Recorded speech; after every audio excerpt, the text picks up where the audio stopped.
My life is full of statistics.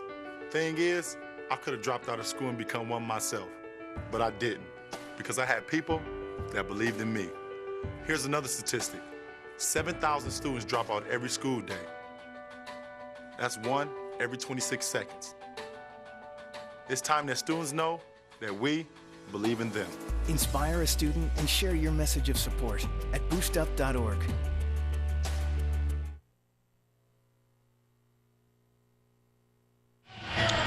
Back here in the Maxwell Leadership Center, Rick Cooper and the OCU Sports Network. We had a good one in the first game of the night, 93-90. The Trailblazers a winner. They knock off KCU, only the 6th loss in the Ron Arnett era against NCCA Division II schools in the regular season. So a big one, second consecutive year that OCU has knocked off the Lady Knights in overtime here in Circleville, Ohio. And should be a good one tonight. The number 1 ranked team in America, the defending national champs, your Trailblazers on the floor, fresh off a couple wins over the weekend, including that 97-94 thriller against Kuiper on Friday night. I don't think Tony Stockman would call it a thriller, but Evan Bartlett sure would. The OCU sophomore exploded in that game for a career-high 38 points. Kyle Hook led Kuiper with 32 and 7, and then the Trailblazers came back less than 24 hours later and beat Crown College in a Mideast Region game 95-53. The sophomore Danny Schrock had 22 points to lead the way for OCU. It's been a tough start for Ron Reed and the KCU Knights in terms of their record, 1-10 overall. They have only played 4 games against Christian colleges at their level. They are 0-4, being outscored by some 8.8 points per game, but a lot of promise. Their top 3 scorers right now are all freshmen and sophomores. Their leading scorer is freshman Caleb Ford, averaging better than 21 points per game. He is a first-year player. First-year player Tyler Farley, averaging 16 while shooting 93% from the charity stripe. A lot going good right now. A lot of good scoring, 76 a game. The problem is they haven't been able to stop anybody, giving up 91 a game. I talked to Ron Reed, who's really a defensive guy and not too concerned about it. He said, Rick, our schedule this first semester has been absolutely brutal, and so that's what he attributes it to more than anything else. I love what Ron Reed said. He's very positive right now, which would surprise you for a coach that is as determined and disciplined and tough to be 1-10. But he said this, he said, Rick, it's been a horrible year in terms of our one-loss record, but from the standpoint of a team, it's the best bunch I've had since 1993. They are everything you think of when you think of a team at a Christian college. He said this, he said, as human beings and leaders, Dick Dameron, the Hall of Fame coach at KCU that had passed away back in 2007, he said Coach Dameron would be proud. They are the most respected sports team on our campus. And I just, I got to tell you, as an alum of the program, love hearing that. He's hoping that it'll start translating into wins, though, as well. A good group of guys that continue to play hard and stick together despite being 1-10. And one thing you learn about this rivalry, if you followed it at all, you throw the records out when these two teams played. Last year, OCU head and shoulders better than KCU in terms of talent, yet when they met in this building last year, it was a 10-point game that OCU won. It was a 1-point game at the intermission. The game down in Grayson ended up being a 10-point game that got to as close as 4 in the second half. And even the Mideast Region was 81-65, and it was a tighter game than several of the national tournament games that OCU had out in Springfield, Missouri. So it should be a good one. It is Wesley Russell and the OCU Trailblazers against Caleb Ford, Dylan Janung, Tyler Farley, and the KCU Knights. We'll check in with head coach Tony Stockman to get his thoughts coming up next. It's OCU and KCU. This is the Ohio Christian University Sports Network.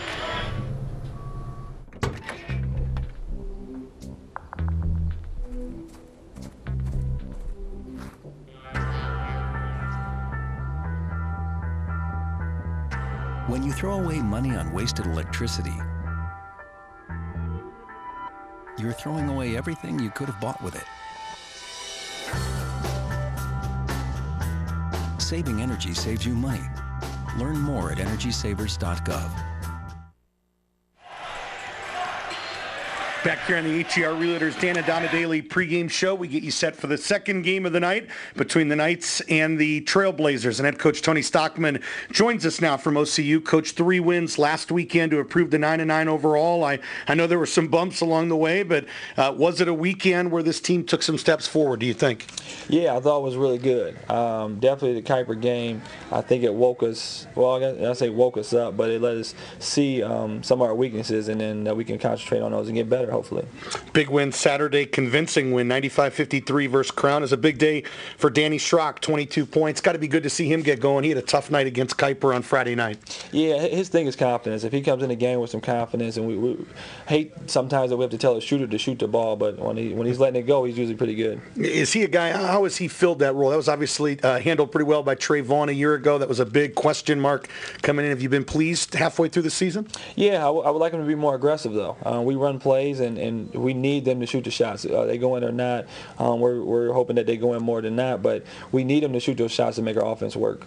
First meeting of the year with KCU, but I know you saw KCU at least once over the weekend when they gave Kuiper a scare on Saturday. They've got some new faces, and in particular Caleb Ford averaging better than 21 a game. Yeah, they're pretty good. I mean, their guard play is what scares us, and it's the same thing that we talked about with Kuiper, is just keeping them out of the lane and making them shoot over us in tough shots. I know off the air you were just surprised. Their record 1-10, and couldn't believe I know they've played some tough schedules, but it sounded a little bit surprising to you they haven't won more. Yeah, the 2 games that I've seen them play, they play hard, and they're well coached. They execute what they need, and I think it's just the competition that they played, and so I mean we're gonna have to play good tonight to win. You mentioned that your squad kind of looked past Kuiper. You felt like on Friday night, as we said, KCU 1-10, and I'm sure your guys know it. How much of a danger game is this one tonight? I think we'll be ready because they understand this is a rivalry game, and I think it's already been a little bit of chit-chat and going back and forth. So I think that the records go out of the window on the rivalry games, and I think they're going to be ready. KCU scoring enough to win more than 1 out of 11, averaging 76 a game, which is decent. The problem's been defensively. They're giving up 91 a game. What have you seen on tape that has given them trouble, maybe allowed them to break down defensively? Yeah, I mean, they pressure the ball, and I don't know if they have the players to do that with the people their opponents that they've been playing. Mm-hmm. Once we get into our region play, I think they'll have more success with that. I think when they pressure the guys that they've been playing so far, they get by them, and then it makes people rotate, and people are getting easy shots. I'm hoping that happens tonight. You talk about 4 to 22 a game. I think Farley, another new guy, averaging 16.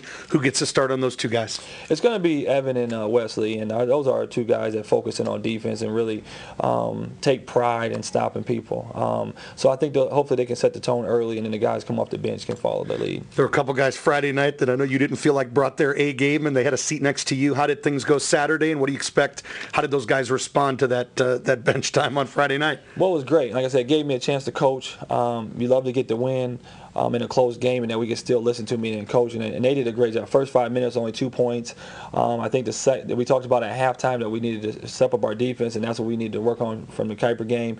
And then I think they only had 5 points in the first 10 minutes. So our defense was good. We didn't gamble. We're going to need to do that tonight because if we gamble, they're going to make us pay.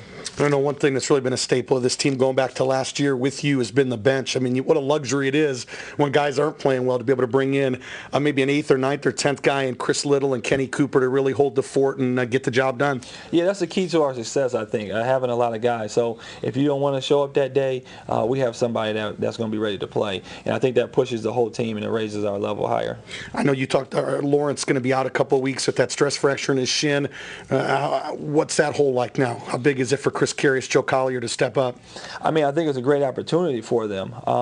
And it's just, Lawrence is physical and his talent is unmatched with those guys. But they just need to be more physical and they're going to have more confidence and more aggressive. And we're hoping for that now. We have a height advantage tonight, so hopefully that we can exploit that. Coach, any other keys you're stressing to the guys? I think just, like I said, not giving them easy shots, but on the offensive end, we worked on it in practice. Our inside game has to show up. We got to start having more points from the inside game.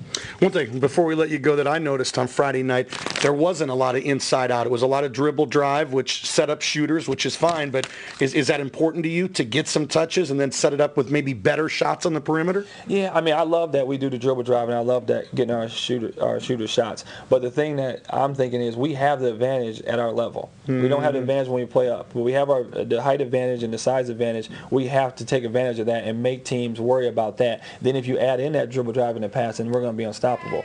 But we don't have that right now. If we're missing shots like we were at the beginning of the Kuiper game, then it's 15-3. We got to have times where we can say, hey, we can need a bucket or a foul. All our bigs can shoot free throws. Sometimes we have to pound it inside and get a foul or get a bucket just to stop runs. I remember 2 months ago when we talked, you felt like Christian Sunday Matthias, maybe a guy that against the NAI, learning the system wouldn't do much, but you really felt like there's some big things ahead for that young man. Yeah, he's talented, and it's just him getting comfortable and confident. His confidence hasn't been there. He's been so worried about the plays that he hasn't been able to play free, and now he's starting to get better with that. And I think we've been feeding him and giving him confidence, and putting him in the starting lineup, I think, helps. Coach, always appreciate your time. We'll talk to you after the game. Thanks. That's the head coach of the Trailblazers, Tony Stockman, here on the HER Realtors Dan and Donna Daily pregame show. Let's step aside, pay some bills, and introduce you to tonight's starting lineups coming up next. This is the Ohio Christian University Sports Network.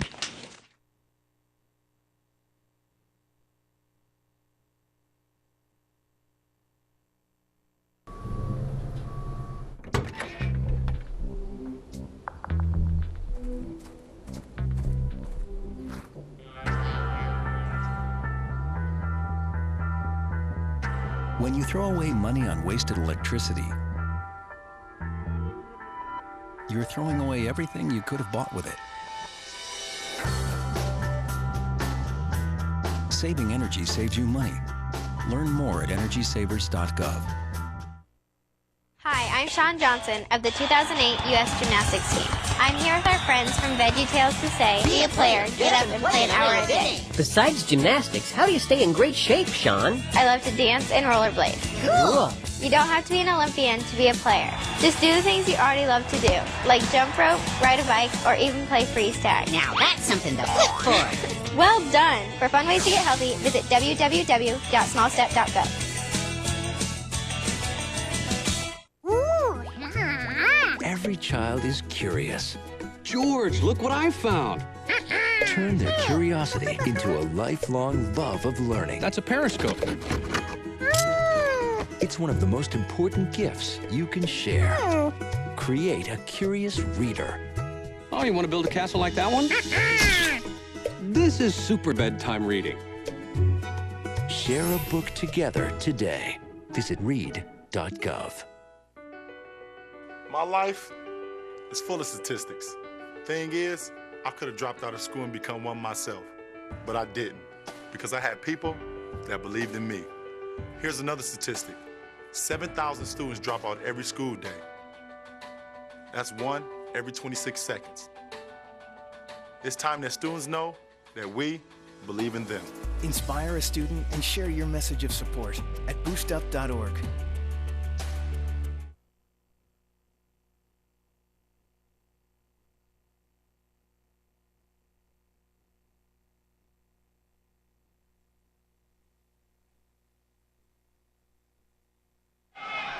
Back here in the Maxwell Leadership Center, Rick Cooper in the OCU Sports Network. It is KCU and OCU. The Trailblazers have won 9 straight meetings dating back to 2011? Was that when it was, Rick Cooper? It was. On January the 18th of 2011, KCU was number 7 in the country. OCU was number 2.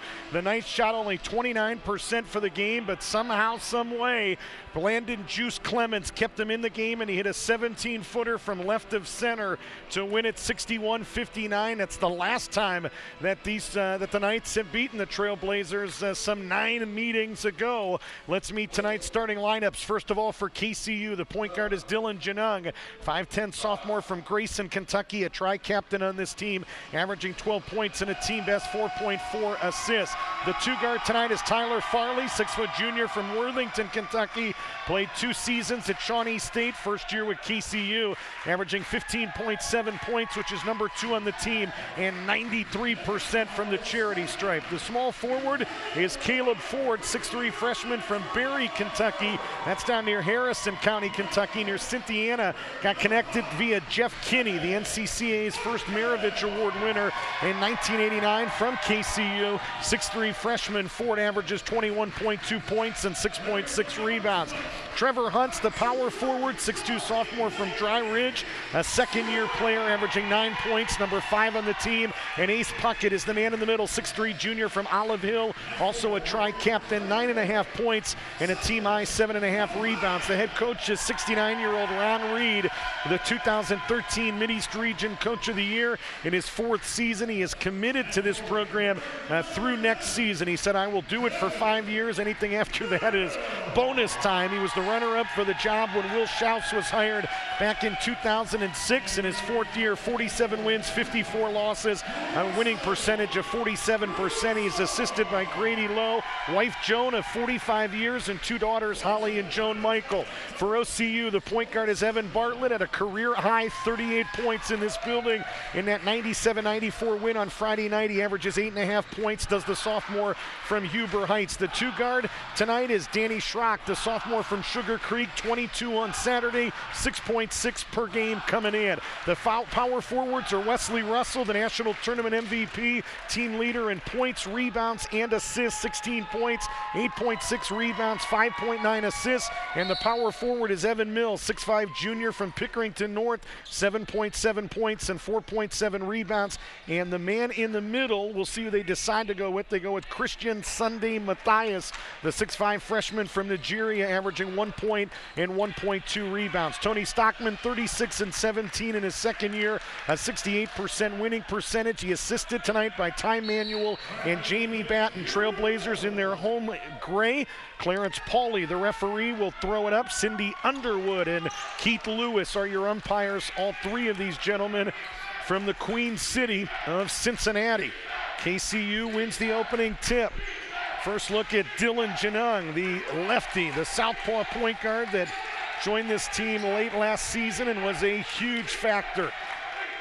Guy they're missing from last year's team is Derek Lawson. They obviously are missing Clay McKenzie, the All-American. Janung into the lane, put it up, no, but he was fouled as he attacked. I love the way Janung attacks the rim at his size. It's inspiring. 5'10", he took it right at number 11, Evan Mills, and picked up a quick one. They knew McKenzie was going to graduate. They thought he was going to go to grad school in Indiana, got a girlfriend, and is in love in Indianapolis right now. She's finishing up nursing school, so he is there with her. But the guy they were not necessarily expecting to lose was Derek Lawson. A guy, too, like Janung, a local product that joined this team midway through the season and just did not have the finances to come back to KCU and has joined the Marines as a result. 2-0 on 2 Janung free throws. KCU on top, just underway. Rick Cooper and the OCU Sports Network, and Bartlett just crossed over Janung. They say break your ankles is what the phrase is. Well, that young man may have just sprained his ankle on that crossover. And Sunday Matthias, who is as wide as an LG refrigerator, just got loose underneath and put it in. Tied at 2. First look here at 22, Tyler Farley to the right baseline. And 25, Trevor Hunt, the sophomore from Dry Ridge. Janung fouled out top against Evan Bartlett. It's going to be a good matchup tonight between Bartlett and Janung, a matchup of 2 quick players, smart players that really get after it and love to attack the rim. And not many nights when Bartlett is challenged at our level, but he will be challenged tonight. You can be sure of that. Ford to Hunt to the left baseline, and Farley firing a 3, hit the side of the backboard. Rebound Evan Mills. It's a 3-on-2 break. Underneath to Matthias, took it right to the rim, but did not finish. Rebound KCU. Tony Stockman talked about it pregame. He wants his bigs attacking. He wants them aggressive. He wants touches underneath. And Matthias attacked there. He just did not finish. Tied at 2, 18-20 to play in the half. Left side, Janung thought about a 3, spins into the lane, but he can't finish. Pocket a rebound, his putback no, but he was fouled. See who they charge this on. It's on Evan Bartlett, and that's number 2 quickly. $1:46 into this game. So that is a big play. And immediately, number 10, Ernie McCoy, pops off of the OCU bench and is going to check in for the OCU point guard. So Bartlett's got to sit down quickly. Ace Puckett, first free throw up and in. Sharonda Jones, the former OCU Trailblazer, and now KCU Lady Knight, the homecoming queen, up here eating pizza, and didn't bring yours truly anyway. So you can leave anytime you want unless you bring something. No, I'm kidding. Second free throw is up and in for Puckett, and Sharonda's the kind of girl that even after a heartbreaking loss, she'd go get pizza and deliver it to me. That's the kind of girl she is. 4-2, Knights by 2. And Russell nearly threw it away. Good hustle by Janung, or make that 22. That's Tyler Farley. Schrock to the right side, and Ernie McCoy picked up by Janung. Matchup of quicks. Drops it off underneath to Mills, who rams it in with 2 hands. Evan Mills taking it strong, big fella. Off the penetration from Ernie McCoy. You may remember Mills, one of those guys that, let's just say, didn't get the job done Friday night. He spent the majority of the game on Tony Stockman's bench and never scored. So we'll see if that can get the Pickerington North product going. Right side 3 comes up a little bit short by 14, Caleb Ford, but a rebound for KCU. Fresh 35 with 17:20 to play in the half. This is Ford again, and it's slapped out of his hands. Russell taking that matchup seriously. Janung double team. Picked up by Matthias, 17 on the shot clock. 3, top of the key by Farley is right there. Tyler Farley played 2 years at Shawnee State down in Portsmouth. Was recruited by Ron Reed. Played at the same high school as Ron Reed, both of them out of Raceland. About 15 minutes from the KCU campus. Right side, Schrock off a Matthias screen, too strong. Good box out by Puckett, but Russell still got the rebound. Here's McCoy for 3. Ernie McCoy, first year with OCU. 4th team in 4 years for the senior from Columbus, Ohio. Tied at 7, 16:30 to play in the half. Right wing, Janung thought about a 3. Holding the basketball, a touch underneath here to 22 Farley. Over Schrock, turnaround is right there. That's a big time move for Tyler Farley. Sensed he had an advantage against the smaller Danny Schrock, and he took advantage. 9-7. KCU by 2, nice move by McCoy. Setting up Mills, 3 on the way, on the rim, no. Puckett had a hand on the rebound, and a good job there by 25 Trevor Hunt. You don't always like to save it under the opponent's basket, but nobody else was there except black shirts. Good job by Hunt. And KCU fortunate to keep the possession there. Ace Puckett fell down as Farley tried to find him at the block, and fortunate because it went off a KCU Knight. It'll stay with OCU. Inbound to Janung. Again, thought about a 3 right side. Again, drops it to Trevor Hunt. Working against Mills into the lane. Setting up a 3 for Ford. On the rim, no good. Ford tried to follow his shot. Ends up in the hands of Russell. It's a 4-on-2 advantage. Here's McCoy for 3. Got it! Ernie McCoy with 2 threes off the bench. He's got a half dozen. And OCU takes their first lead. It's 10-9. 15:25 to play in the half.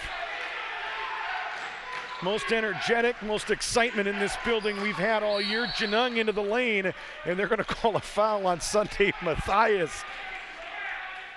No argument from the freshman from Nigeria. Dylan Janung, as aggressive as he is, he's going to lose that battle. That's one battle against 6'5" Christian Matthias that I don't care what velocity he attacks the lane, you're going to lose against Christian Matthias. Inbound by Ford was deflected out of bounds by Ernie McCoy. Here comes Kenny Cooper, first appearance for him, the junior from Columbus. Also Nick Baker, the freshman from Hilliard, Ohio, as Mills and Schrock sit down. Cooper played enormous minutes on Friday night when some of the starters could not get it done. Came in and, again, didn't do anything spectacular, just rebounded and played D. And when you have guys like Russell and Bartlett, there's a spot for guys that are just going to play defense and rebound. Left side, it's Ford underneath to Puckett. Took it right over Baker and missed the shot. Good D by Nick. McCoy on the floor and Janung on the floor. And a jump ball possession arrow is going to give it to OCU.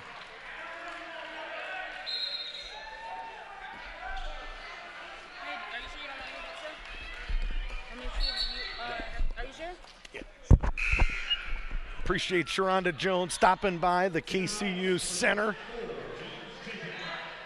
10-9 is our score, 14:57 to play first half. Rick Cooper, JT Burcham, Fairfield Media, and the OCU Sports Network. Delighted you've decided to join us.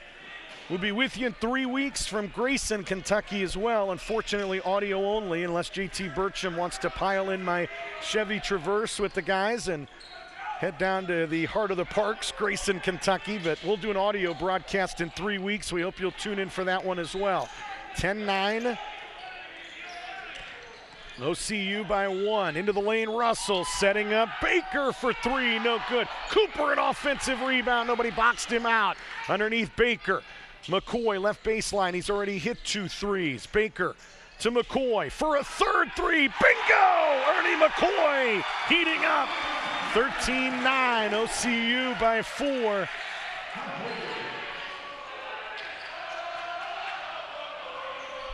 .14:08 to play here in the half. Janung versus McCoy. Bartlett down already with 2 fouls. Got him in the first 2 minutes. Janung threw it at the feet of Ford. Gets it to Farley, missed everything, and Ace Puckett in the right place at the right time. Make that James Chaffins, I beg your pardon. Chaffins with his first 2.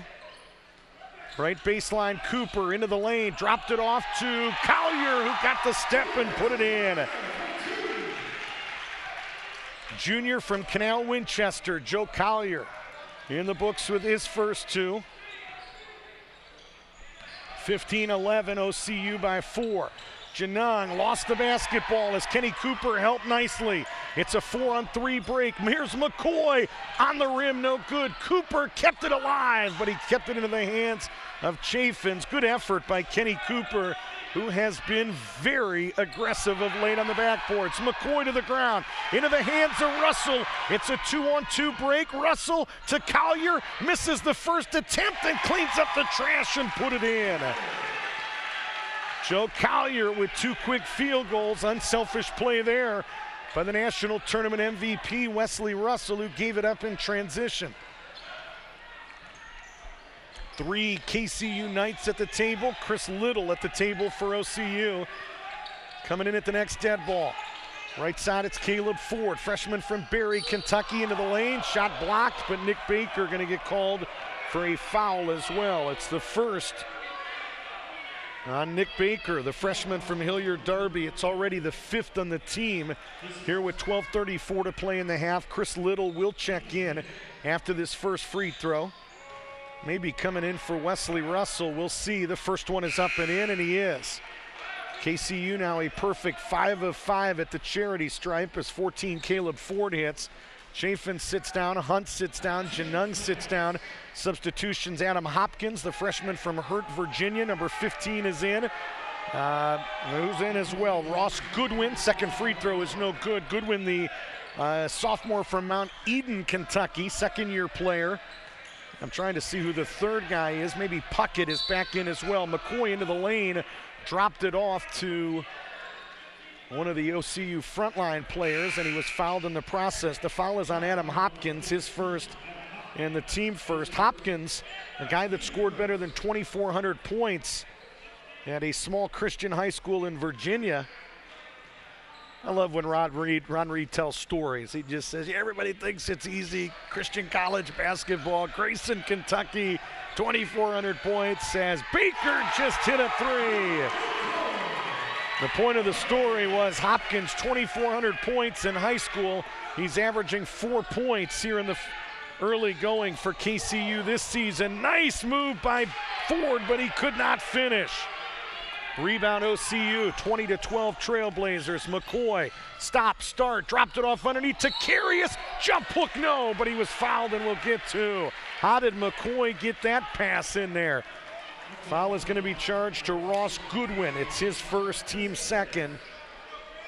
The point is, the basketball's pretty good at this level. There's a lot of high school players that step into life at Ohio Christian or Kentucky Christian and think they're going to be the next big thing, and it takes time. There's guys that can put it in the hoop in high school that have quite an adjustment at this level, and Ron Reed's story a lot better than the way I'm telling it, I'll tell you that. Great storyteller, Ron Reed. Love spending time with him. 21-12, lead is 9, and Chris Carius with one more. Carius wears number 33 in his home white uniform, and he hits a pair.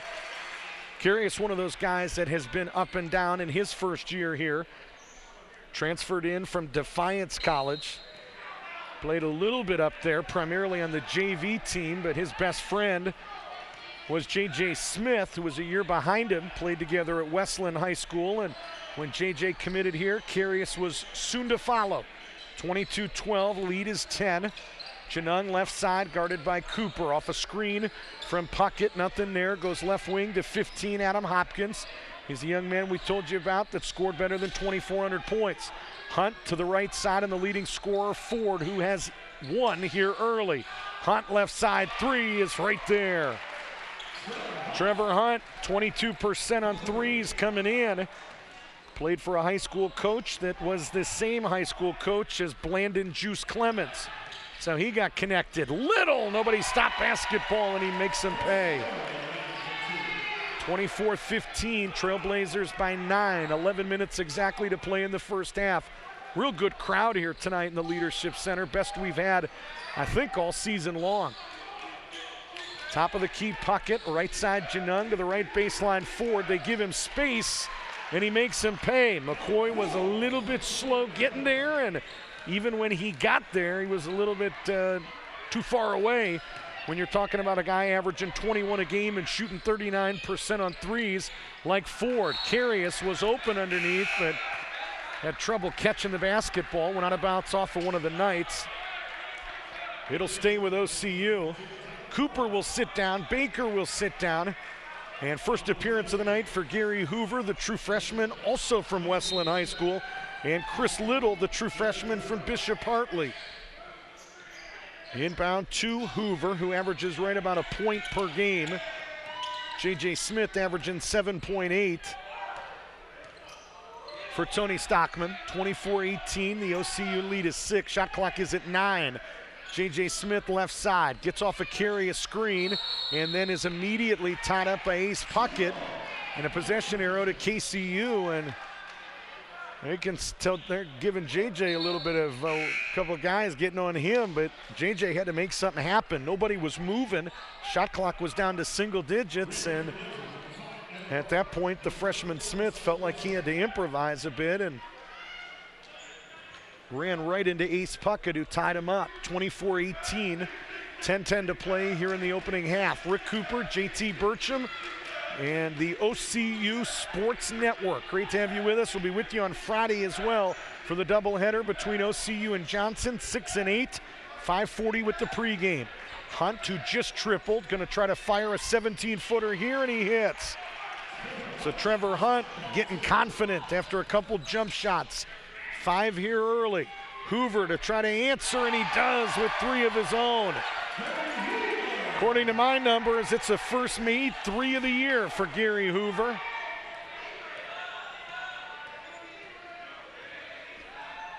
Was all conference in the City League from Westland High School. 27-20, little breathing room for OCU here. They lead by 7. Janung left wing to the left baseline, and Caleb Ford. Back out to Janung, Puckett in the vicinity to set a screen, and he does. Janung comes up short on the 3. Bartlett back in there with the 2 fouls, grabs the rebound in transition to Smith, and his shot up close, no good, and the high-flying Janung hit him in midair and picked up the personal foul. It's the first on Janung, only the 3rd on the team. But J.J. Smith in the act of shooting will step to the free throw line. He is a 90% free throw shooter, 9 of 10 here in 2013-14. Carius, Russell, Smith, Hoover, and Bartlett on the floor for OCU. First free throw for Smith is no good. Hunt, Ford, Janung, Farley, and Puckett for KCU. Second free throw for Smith, no good as well. Tipped up, and it ends up in the hands of Ace Puckett. Finally, about 5 different players had a hand on it. And Puckett, the leading rebounder for KCU, ends up with the carom. Hunt feeling it. This time he missed everything. Rebound OCU, 27-20. 8:40 to play. Bartlett into the lane, dropped it off for Carius, who put it up and in. 4 points for Chris Carius. 8:30 to play. Lead is 9. Janung right wing to Farley, guarded tightly by Hoover. Crosses over on Hoover, picks up his dribble, lost the basketball, out of bounds off OCU. It'll stay right here. 8:17 to play in the game, 29-20. OCU by 9. Inbound to Farley, was deflected out of bounds. It'll stay with OCU, or KCU, beg your pardon. 17 on the shot clock, 8:15 to play in the half. Ford to inbound to Puckett.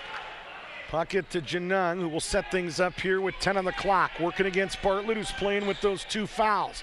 Janung left wing to Hunt. Got the step on J.J. Smith. Went to the rim, no good. Puckett, an offensive rebound, had one hand hooked and still threw it up at the rim. He's saying, I had to be fouled as somebody had my arm. It was in an arm bar, arm lock, but still nearly put it in. Left side, it's Russell, who stepped on the sideline, and it's a turnover back to KCU. 29-20, OCU by 9. Under 8 minutes to play here in the first half. Coming up at halftime, special halftime interview with Clark Kellogg. Former Buckeye great, former Indiana Pacer, career cut short due to some knee injuries, and has had quite a career as a broadcaster as well with the Pacer TV network, and most notably with CBS Sports covering the Final Four.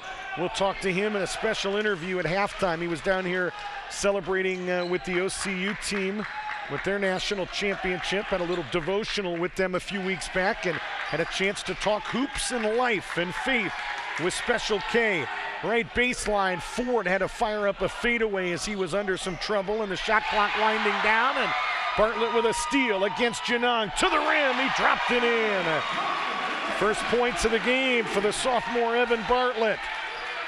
31-20, lead is 11. Ernie McCoy to the table, he's coming in at the next dead ball. Top of the key, it's Trevor Hunt. Hunt to Janung. He will set it up with 6:43 to play in the half. This is Farley. Janung tried to go back door. It was a good idea as he had gotten behind Bartlett, who had kind of fallen asleep defensively, but unable to control the pass, and it goes out of bounds right back to OCU. Here comes Danny Schrock. Gary Hoover sits down. Bartlett and J.J. Smith sit down as well, as Evan Mills and Christian Matthias, the OCU starting 4 and 5, are back in the game as well. 6:32 to play till halftime. Again, at halftime, the Christian Healthcare Ministries injury report and an interview with Special K, Clark Kellogg. Matthias battling Puckett for the basketball. Ball ends up in the hands of a KC Knight. It's a 3-on-2 break, and McCoy picked the pocket of Farley. 3-on-2, McCoy to Mills, who took it strong to the rim. No, but he was fouled by Ace Puckett. Foul on Puckett is his first, team fourth. And a couple free throws coming up here for the pride of Pickerington North High School. Played there for Pete Liptrap, one of the best high school basketball players in the state of Ohio. Ended up with a great career at Muskingum University. Liptrap announced his retirement. I think he's still teaching, but announced his retirement from the basketball team at the end of the 2012-13 campaign. One of the legends here in Central Ohio. Second free throw good for Mills, and it's now 32-20 with 6 minutes to play here in the opening half. Genung in no hurry here. Left wing, it's Caleb Ford, who has been quiet. Ford looking to operate here. On the rim, no good. Deflected out into the hands of Farley.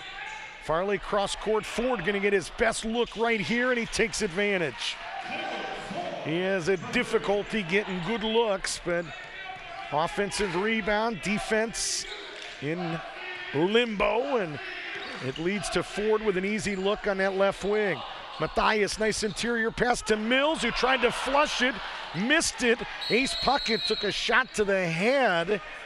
It may have been Mills coming down after the missed dunk, and I don't see any blood yet, but if it's an elbow to the head,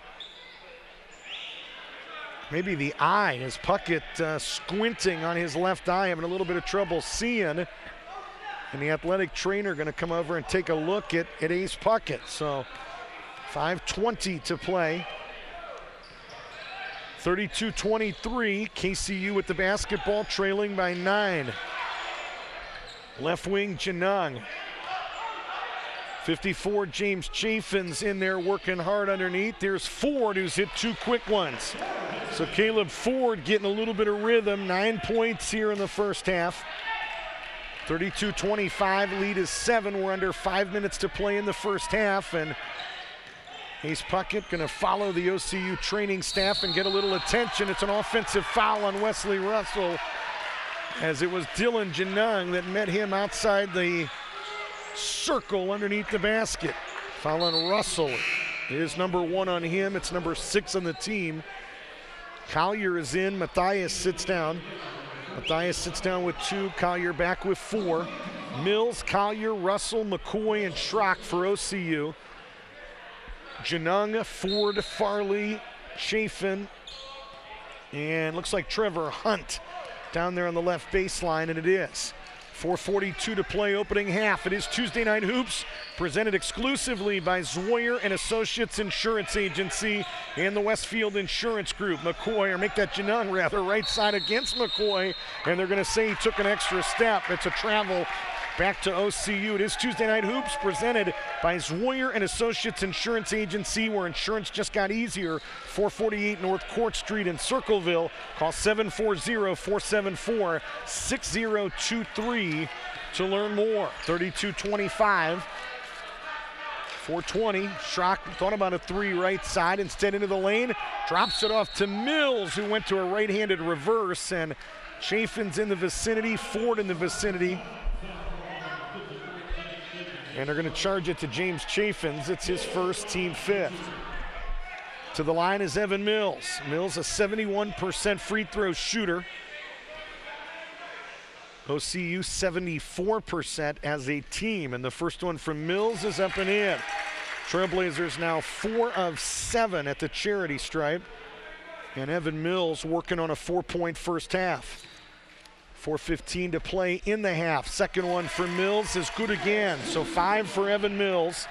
34-25, OCU by 9 as we approach 4 minutes here in the first half. Hunt, this is Caleb Ford. Nice move by Ford, and he's hit now 3 quick ones. So Caleb Ford beginning to heat up. Averages 22, he's halfway there with 11. Russell to the other end, no. And somebody had their hand in the net and pulled down on the rim while that ball was on the cylinder. And now Sidney Underwood and Lewis Young are going to talk about it. If it was a KCU player, that bucket is going to count. 2 shots. They're not going to give him the interference, but now they're going to talk to Tony Stockman. Keith Lewis going to come talk to him. Tony Stockman still pleading his case.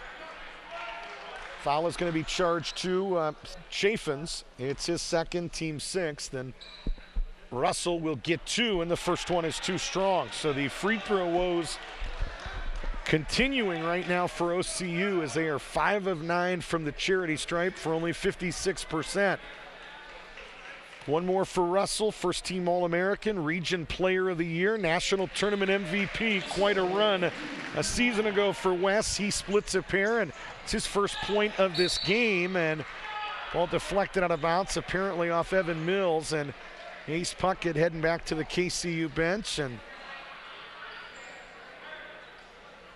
We'll see if he's able to give it a go. Did not make contact or connect with the KCU coaching staff, talking to a couple players, and we'll see if he's seeing two of everything or if he's able to get back in. Top of the key, it's Trevor Hunt. Left wing, it's Ford. Ford working against Russell into the lane, lost the basketball, taken away by Mills. To Russell into the lane, bucket good, and he was fouled. Trevor Hunt, I think, is going to be the guilty party, and what do I know? They're going to charge it to Caleb Ford, who is in the area as well. It's his first, team 7th, and Wesley Russell with his first field goal of this game. And he'll look for 4, I beg your pardon, with one more. Collier will sit down as Carius is back in. Carius returns with 4. Collier, the junior from Canal Winchester, sits with 4. 3:30 to play, first half. One more for Russell, bends the knees and hits. So 3 the old-fashioned way for Wesley Russell. Was all Ohio, was Russell in both football and basketball. Pride of Centennial High School on the northwest side of Columbus. Underneath, Hunt had his shot blocked. And let's see who they charge that one to. I knew it wasn't going to be Chris Carius. He was up high with all basketball. Was down low, and it's on Evan Mills, and that's number 2 on Mills. 38-27, OCU by 11. Hunt with an opportunity to get this back within single digits at the 3:16 mark of the first half. First one is no good. Again, at halftime, we'll take a look at the Christian Healthcare Ministries injury report. And we will also have a special halftime interview with Clark Kellogg from CBS Sports. Was on the OCU campus a few weeks back and had an opportunity of a lifetime if you're a Christian broadcaster. Sit down with a guy like Clark Kellogg and talk a little bit about basketball, talk a little bit about life, a little bit about faith. We'll have that interview for you at halftime here in about 3 minutes. Russell off the screen from Carius, fires a jumper in stride. Nicely done by Wesley Russell. Good screen by the big fella Chris Carius. 40-28, Trailblazers by a dozen. This is Ford again. This time he misses. Cooper up high for the rebound. Outlet to Russell. Right side, Cooper. Cooper into the lane. He missed up close. Rebound, Janung, and they're going to get a loose ball foul on Kenny Cooper, and Kenny looks perplexed, and his reasoning, his rationale is, hey, I had the inside position. And most of the time that matters. Unfortunately, Janung had already had the basketball behind him and kind of fell into Kenny. Kenny still pleading his case, not only with the men in stripes, but also with the men in suits on the OCU bench. 2:32 to play, 40-28. And Dylan Janung will go to the line and shoot the 1-and-1. And the first one is right there. Free throws 9 and 10 for KCU, currently 7 of 9 for 78%, taking advantage of the free ones. Ace Puckett, good sign, gonna check back into this game after this free throw, which is right there. So Janung hits a pair. KCU now, 8 of 10. Puckett is in, Chaffins sits down, so good minutes for Chaffins in the absence of Puckett. I'll tell my James Chaffins story by the end of the night, so those of you rest easy. It's a story from Ron Reed, so they're always good. I won't tell it as good as Reed, but we'll share it a little bit later when Chaffins gets back in the game. 40-30, Russell into the lane. Top of the key, McCoy. McCoy into the lane, setting up Russell. Rolls reversed, and Russell hits a 3. McCoy, the point guard there, gets into the lane, and Russell spotting up. Wesley with 9 quick ones here late in the first half, and OCU has opened up a 13-point advantage. Janung out to Ford, right side to Puckett. Hands it off to Janung, fakes the 3. Little stop, little start, drops it off underneath to Puckett. Went to a right-handed reverse and did not finish. That was not very strong. Underneath, Baker at the other end, put it up and in. And Ron Reed, I think he wants a timeout. Maybe not. He's talking to one of his players coming in at the table. Big fella Puckett's got to go to the rim. They had done all the work. All he had to do was attack the rim and finish. And Looked like a guy that was afraid of gray jerseys might be there to contest. Underneath, Ford dropped it off to Puckett again. Double pumps, he missed again, and he tipped it up, no good. Rebound, Russell. Russell looking to run into the lane, and he traveled. He sure did, took an extra step before he got rid of the basketball. The turnover will get it back to KCU. Genung will sit down here with 1:07 left to play, and it looks like Farley will handle the point in his absence. Exactly a minute to play, opening half. This is Ace Puckett, tri-captain on this team, honorable mention Mid-East region. Farley, Ford, and now the backup, the bench player Adam Hopkins, who comes in and triples his first points of the game. 45-33, long outlet deflected by Puckett. KCU looking for a little mini run to end the half. Farley into the lane, and it's a 5-0 run for KCU, and they have cut this thing right back down to 10. Shot clock is off. Hunt trying to apply a little bit of pressure to Wesley Russell. Wes in no hurry. Hunt trying to apply a count. 12 seconds left. Russell against Hunt. Shot clock off. Game clock down to 7, 6. And Russell's pass underneath to Curious was deflected out of bounds. It'll stay with OCU with 3.4 seconds left. McCoy will do the honors underneath the OCU basket. McCoy looking into Cooper. Back to McCoy to beat the buzzer on the side of the rim. No good. And we are at halftime. 20 minutes in the books here in the Maxwell Leadership Center here on the campus of Ohio Christian University in Circleville, Ohio. The Trailblazers lead KCU 45-35. We'll take a break, tabulate some statistics, and share those with you along with the Christian Healthcare Ministries injury report coming up after this 2-minute timeout here on the Ohio Christian University Sports Network.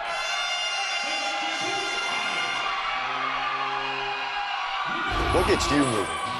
Because when you get moving an hour a day, you fuel your body and your mind. Whether you like to throw around the football, play frisbee in the park, or dance in your room.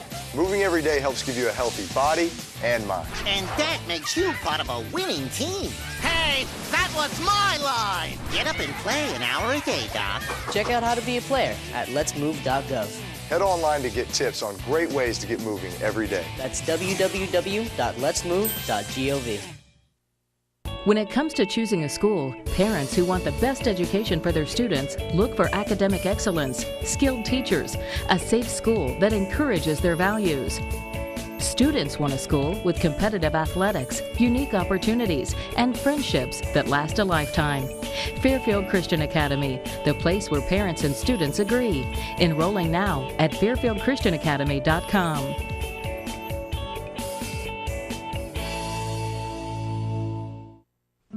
American Idol asked us to sum up our life goals, and I said I wanted to be a loving father and a faithful husband and a servant of all. And I think the servant of all, that's the main one, and I think that's what we're called to be. And it's to give our life for God, to give our life for those around us, to give our life for the good fight. My name is Jason Castro, and I'm second.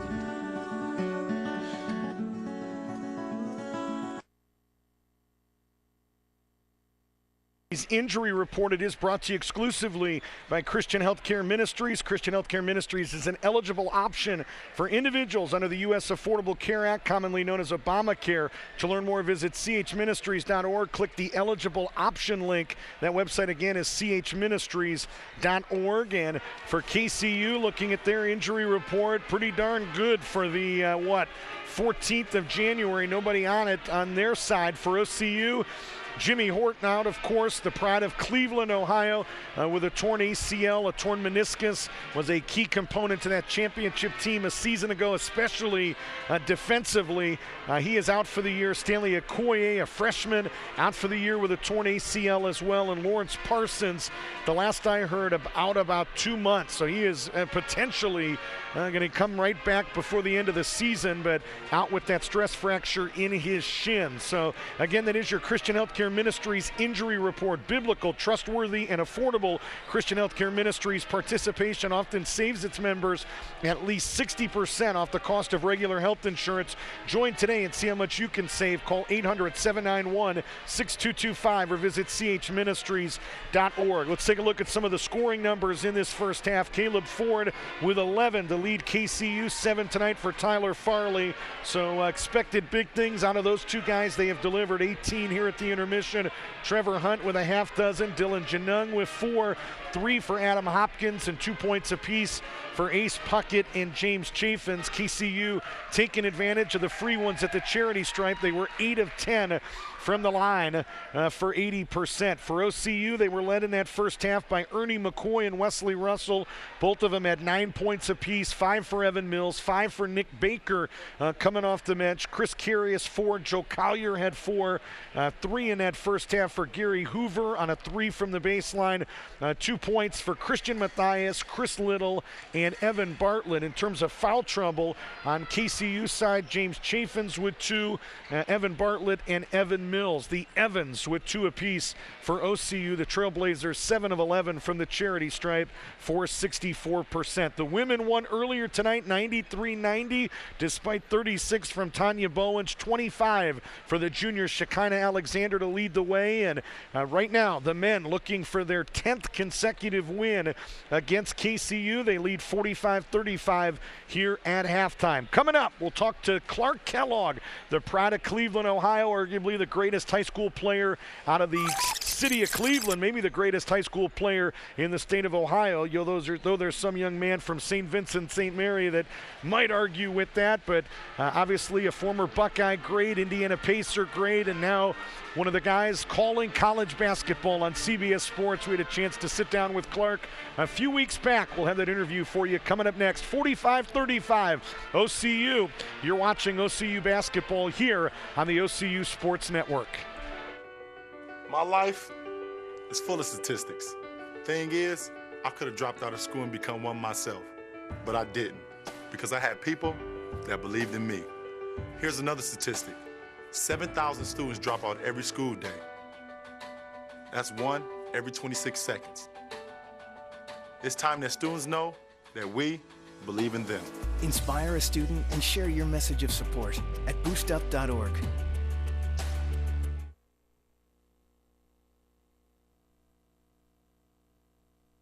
Back here at halftime as we give you some halftime numbers. Thrilled to have former Buckeye great Clark Kellogg join us, and Clark in town this week to spend a little time with Tony Stockman, obviously a former Buckeye in the OCU Trailblazers, and I know you just got to spend a little time with him, Clark, but how impressed are you with what Tony's doing down in Circleville? Oh, tremendously impressed. I mean, he's a high-quality guy, obviously had a really good playing career at Ohio State and after for a little bit, and just quality guy, and anytime you see that, you're thrilled. I mean, we share the fraternity of being former Buckeyes, but we also share the brotherhood of being followers of Christ. And anytime I can support folks in any way, but certainly those that belong to the body of believers, then you want to do that whenever you can. And basketball is a natural connector for us as well, so it was good to have a chance to share with not only the basketball team, but some of the other student athletes that were here too. Sure. Love to talk with you. What's going on with you? 22 years on TV with the Pacers. Sounds like you're in a new role, Vice President of Player Relations.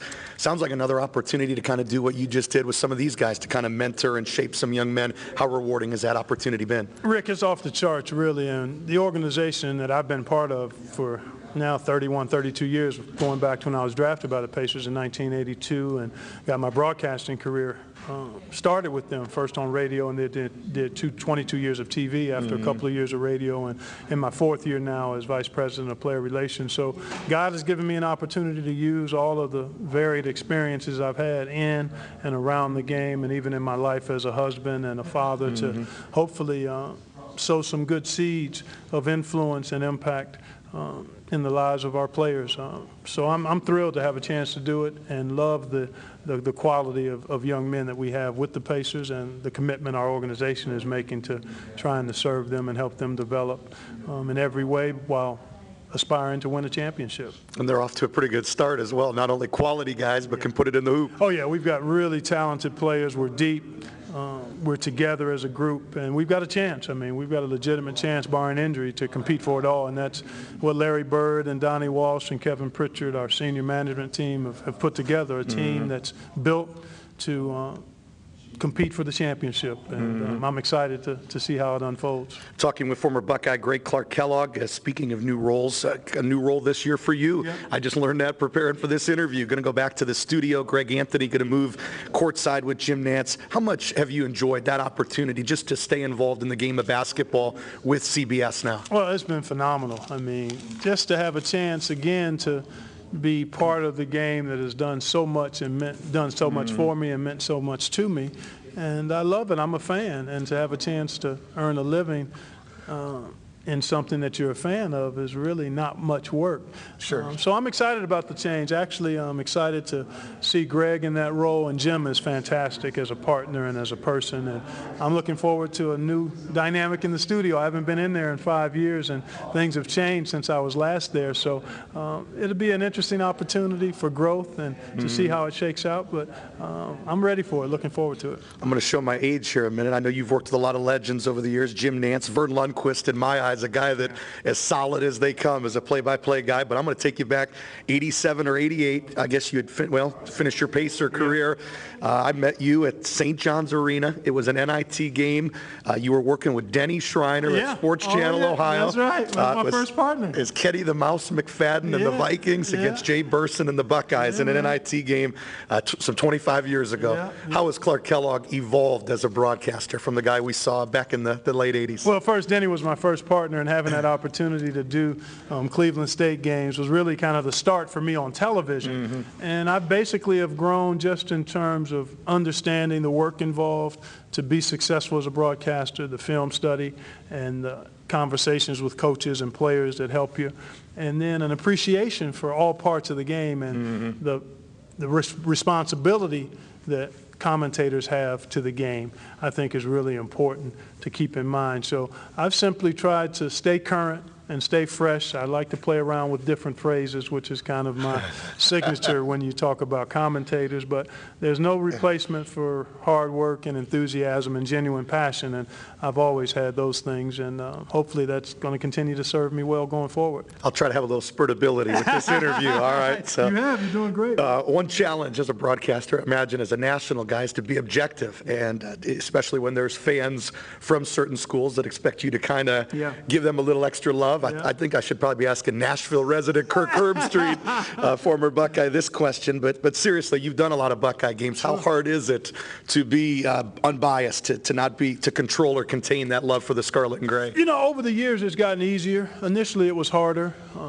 Not so much because of what the public, or at least the fans of Ohio State expected, but because as a young broadcaster and an alumnus, you're torn. And I had my greatest challenge when the Buckeyes actually made it to the Final Four against Kansas a couple years ago when I was actually courtside. The prior time they were in the Final Four in 07, I was in the studio. And that's a little different. You're a little more removed when you're in the studio. But courtside was very difficult and challenging. Even at that late stage in my career, I was as exhausted as I had ever been after a game, in part because my emotions were torn. And I was working so hard to be objective, and yet my heart is scarlet and gray with a mixture of Pacers blue and gold as well. So it was difficult. But I basically have learned that you can never please the public, whether they're Buckeye Nation or Jayhawk Nation or whoever it is, the Wildcat Faithful, the Big Blue. So you can't please them. So you basically stay true to yourself and seek to honor God in your work and how you interact with your partners, and be fair and know that there are always going to be some comments that you don't necessarily agree with from the viewing public, but that's part of the territory. That's the job. This is Clark Kellogg here on the halftime show, and talk OSU hoops real quick. What are your early season thoughts on that squad? I'm excited to see them. Actually, I've not seen them practice or play. They get a chance to entertain and host the Bobcats here on Tuesday, and so I'll be at that game cheering hard for our son, and I'm hoping that the Buckeyes play well but get upset, quite honestly, in that one game. But I think they're going to be good. I think with the leadership that Kraft and Lenzel Smith Jr. Provide, the improvement of Amir Williams and the growth of Sam Thompson and LaQuinton Ross, this is a team Shannon Scott has improved. So this is a team that I think is going to be competitive and right in the hunt for a Big Ten championship. And when you're able to do that, you're going to have a chance to make a good run in March. So I think this will be another outstanding Buckeye team for Thad Matta. One more before we let you go. Appreciate your time. A hot topic right now I'm hearing a lot about is college athletes receiving compensation, talking about getting paid above and beyond what they get for tuition, room and board, and arguments. Obviously, it might keep some of these guys around a little bit longer, and the bigger one is, hey, the NCAA is getting paid billions, CBS is getting their share, ESPN, why don't these guys get a little share of the pie? And I thought, what a better guy to ask that to, a guy that, as you told these OCU guys, left early for the NBA after your junior year. What's your perspective on it, and how do you see it playing out over the next 4 or 5 years? You know, Rick, I really don't know how you could fairly and equitably pay the student athletes. I do endorse the cost of attendance increase in the scholarship. I think that's reasonable. I think that's fair. We have 3 children, and all 3 at one point in time were Division I scholarship athletes.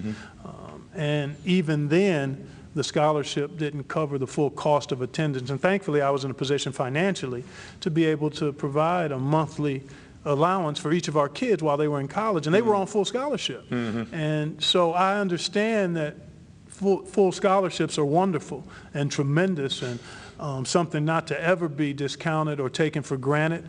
But I also know that there's a little more cost involved that I think could be paid easily for the student athletes, and I would propose that as a way to moderate and also balance the scales a little bit.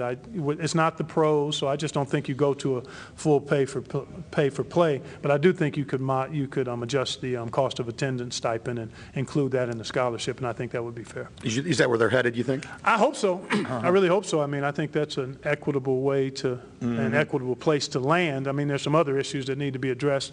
The whole amateurism model and the inability of student athletes sometimes to take advantage of their likeness and their notoriety. Any other student would be able to do that. I understand the complexity of it, but there's some other issues. But that cost of attendance one is something that I think can be handled and addressed and resolved very quickly and would be a step in the right direction. Clark, appreciate your time. Look forward to seeing you this year on CBS, and go Bucks. All right, go Bucks. Thanks, Rick. That is Clark Kellogg here on the Halftime Show. And we do appreciate Clark Kellogg spending some time with us a few weeks back when he was down here on the OCU campus, and one of the good guys, Special K, Clark Kellogg, and as cool or as authentic and real as he appears on air, he was every bit the real deal in person as well, and that was not always the case. So what a joy it was to get to talk with him, and just about set to play basketball here in the second half. Rick Cooper and JT Burcham, his entire crew tonight from Fairfield Media. My son, Ricky Cooper, running one of the cameras up here on the stage, and it's been a good night of basketball. OCU won the first meeting of the night, 93-90 in overtime against KCU. Right side, Bartlett fires a 3 as we get underway, and Mills had the rebound and then had it slapped out of his hands by Trevor Hunt, the KCU power forward. So 45-35 is where we're at as we get underway here in half number 2. OCU shot 64% in that first half and held KCU to only 38%. That's the good news. The bad news is you would think you'd have bigger than a 10-point lead with those kind of statistics, especially at home. Around the horn underneath, it's Puckett. Out to Ford, who shows 3 and then one jumper and fires a 17-footer and hits. This man's got some weapons. He's a nice, very patient move there as he got Russell off his feet. And one dribble and raised up and hit a 17-footer. It's 45-37, OCU by 8. Lob underneath to Mills and led him a little bit too far. KCU fronted, and there was a Knight in the vicinity playing help. Good defense by KCU. It's really been a staple of this program over the years. Won 4 national championships in 5 years back in the mid-90s. Arguably the greatest Christian college player of all time, the best I've ever seen, and I got to play with him. Ty Barnes back in the mid-90s, Underneath, Puckett missed from up close. Sunday Matthias the rebound, but as good as guys like Ty Barnes and others were offensively, what got this program to new heights was what they did defensively. Sunday Matthias rebound and jump hook no good, and so giving up 91 a game, obviously a concern for for Ron Reed and others, as Dylan Janung's bucket is going to count on a goaltend. 45-39. As I said in the pregame, they're scoring enough points to be better than 1-10. 76 a game should get you more than one win in 11 tries. So the problem is getting stops defensively. There's a deflection, ends up in the hands of Matthias, who took it over. Ford no good. Ford a rebound, and a loose ball foul on OCU's Evan Mills. And it's number 3 on Mills. It's number 1 on the team, and Tony Stockman doesn't like the effort coming out of this second half. And a brand new 5 coming in with 2 minutes and 2 seconds into this second half. And I'm watching Wesley Russell giving the 4 guys around him an earful right now. And now Tony Stockman going to give all 5 of them an earful. And I love Tony, what he said in that pregame interview. We're talking about his bench, and he says, if you don't want to come out and play one night, there's somebody on the bench that will. And I like that approach. Right baseline, it's Ford, took it into the lane, and his shot no good. It got wedged in between the backboard and the rim. And Ford will go to the line and shoot 2. I think the foul is going to be charged to Kenny Cooper, and it is. It's Kenny's second, team second. Couple free throws coming up here for Caleb Ford. And the first one is right there. 14 for Caleb Ford, 11 in the first, 3 here in the second. 17:37 to play. KCU with an opportunity to get within 4, and they do. And you got to view this as an opportunity with Russell in the starting 5 on the bench. You know, Tony Stockman trying to teach a lesson here. Hey, you better come out and play. But obviously, if you're KCU, you'd rather play against the reserves. And as I say that, Chris Little, one of those reserves, goes right to the rim and put it in. Janung and McCoy, that's been a good matchup tonight. Ernie with 3 threes in that first half for 9 points. Coming off the bench, has started in spurts this season. Left side, it's Farley off a screen from Puckett. Right side 3 is up and in by Caleb Ford. He's got 18. I talked with Ron Reed about the OCU bench. He said last year he and Dwayne Hickman from Crown talked, and they were convinced the OCU starting 5 was the best team in the Mideast region, and their second 5 would have beaten any other team in the region as well. That's how good or how much they thought of the backups. Little just scored again as he took it right at 2 Knights, and he was fouled. The foul is on Janung, and that's how you attack a defender. You go right at him. He kind of undercut Janung, who was trying to be a shot blocker at 5'10" in the land of the Giants. It's 2 on Janung. First on the team, Chris Little with points 5 and 6. He'll look for 7 with 1 more. Chris Little, the freshman from Columbus, bends the knees, rim backboard no good, and Ace Puckett the rebound. This year, Ron Reed doesn't believe their bench is as strong. He says top 5, top 7, as good as last year and as dangerous, and we're out of our league. He told me, Rick, this game won't be competitive, but he does not feel that the bottom half of the OCU lineup is as talented as last year. Kenny Cooper going to be charged with a blocking foul in the lane. It's his 3rd, team 3rd, and you think about some of the guys they've lost since last year. You had the big fellas underneath the basket talking about Nelson and the other fellas slipping my mind. I'm getting old. Left side, Janung just hit a long 2. You're talking about Trey Vaughn that was a starter a year ago. Trayvon Crater was on that bench. Jimmy Horton was on that bench. He's still with the team, but out with a torn ACL. Little in the lane, no good. Tip by Collier, no good. Joe, a 3rd time, he put it in. What effort by OCU's Joe Collier. He's got a half dozen. Janung into the lane, and he traveled. Turnover back to OCU. This is a 5-point game, 51-46. KCU has cut the lead in half here in the second half. 15:53 to play in the game. But there was some talent. You're talking about Crater. You're talking about Horton. A lot of guys, talent coming off that bench. Schrock was on the bench a year ago, and Reed just thinks they're not as strong on the bench. That doesn't mean he doesn't think they're good. Baker underneath on a backdoor cut. Baker went away like he was going to set a screen, and instead of setting that screen on the wing, he went right to the rim, and they hit him in stride. Nick Baker with points 6 and 7. 53-46, lead is 7. Genung to the baseline. Now left wing. Ford's three, no good. Hunt had a hand on it, and it goes out of bounds off of one of the Trailblazers. It's a good pass by Genung, but he threw a bounce pass out on the wing to a shooter. Shooters don't want bounce passes. Bounce passes are for guys catching it near the rim.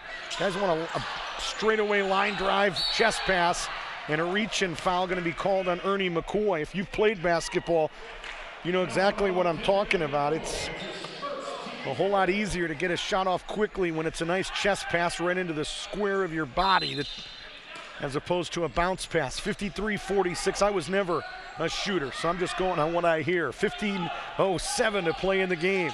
Tuesday Night Hoops presented by Zwoyer & Associates Insurance Agency, and Kenny Cooper just picked up his 4th foul, and maybe just as important, he found a three-point shooter, number 14, Caleb Ford, and he is going to go to the line and shoot 3. Cooper is going to have to sit down with 15:03 to play, and interestingly, it's not one of the OCU starting 5 that's going to come in and get him. It's J.J. Smith. First free throw, rim, backboard, rim and in for Caleb Ford. They're going to not let him in. Nobody's coming in. It was 3 free throws, so you come in after free throw number 2. Adam Hopkins is going to check in for KCU. First free throw was good for Ford. I've got him from 19 and now 20. After the second make, I've got them 12 of 14 from the charity stripe. And subs do come in the form of Hopkins for KCU and J.J. Smith for OCU. 53-48. One more coming up here for the KCU freshman, and he hits again. 21 for Caleb Ford. He's at his average with 15 minutes to play in this game. And this is a 2-possession game. And the OCU starting 5 still on the bench.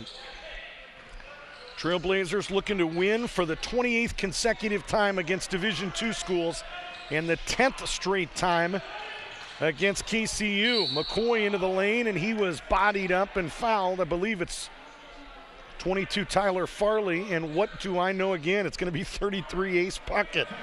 His second and the team's second. Yep, 9 in a row, 11 of 13 for Ace Puckett is saying I wasn't even in the vicinity, and I still think that I'm right now. We'll see if they're going to talk about it. Ron Reed has stepped up and says, what's the deal here? But they are going to charge it to Puckett instead of Farley. They inbound it to Baker. Quick catch, quick fire. His 3 no good. J.J. Smith, offensive rebound. It hung on the rim momentarily, but would not go in. So he will go to the line and get 2. And it'll be number 3 on Dylan Genung. So that would be huge for Genung to pick up another quick one here with 14:38 to play. He's really the engine that makes this KCU offense go. The first one is up and in for J.J. Smith. He logs big minutes, does Dylan Genung. And Puckett's going to sit down here as James Chaffins checks back in for him. First point of the game for the freshman, J.J. Smith. Southpaw wears number 20 on his home uniform, and he hits again. And so it's 55-49. The OCU reserves holding the fort. Into the lane, Genung finds Chaffins, put it up on the rim, no. But he was fouled and will go to the line and shoot 2, and this seems like an opportune time to tell you one of my favorite stories, the James Chaffins story. Foul is on 23, Chris Little, his first team 6, 2 free throws here. Free throws 16 and 17 for KCU. And Chaffins bends the knees and fires no good. James Chaffins, a sophomore from Hager Hill, Kentucky. He's a leader on this team.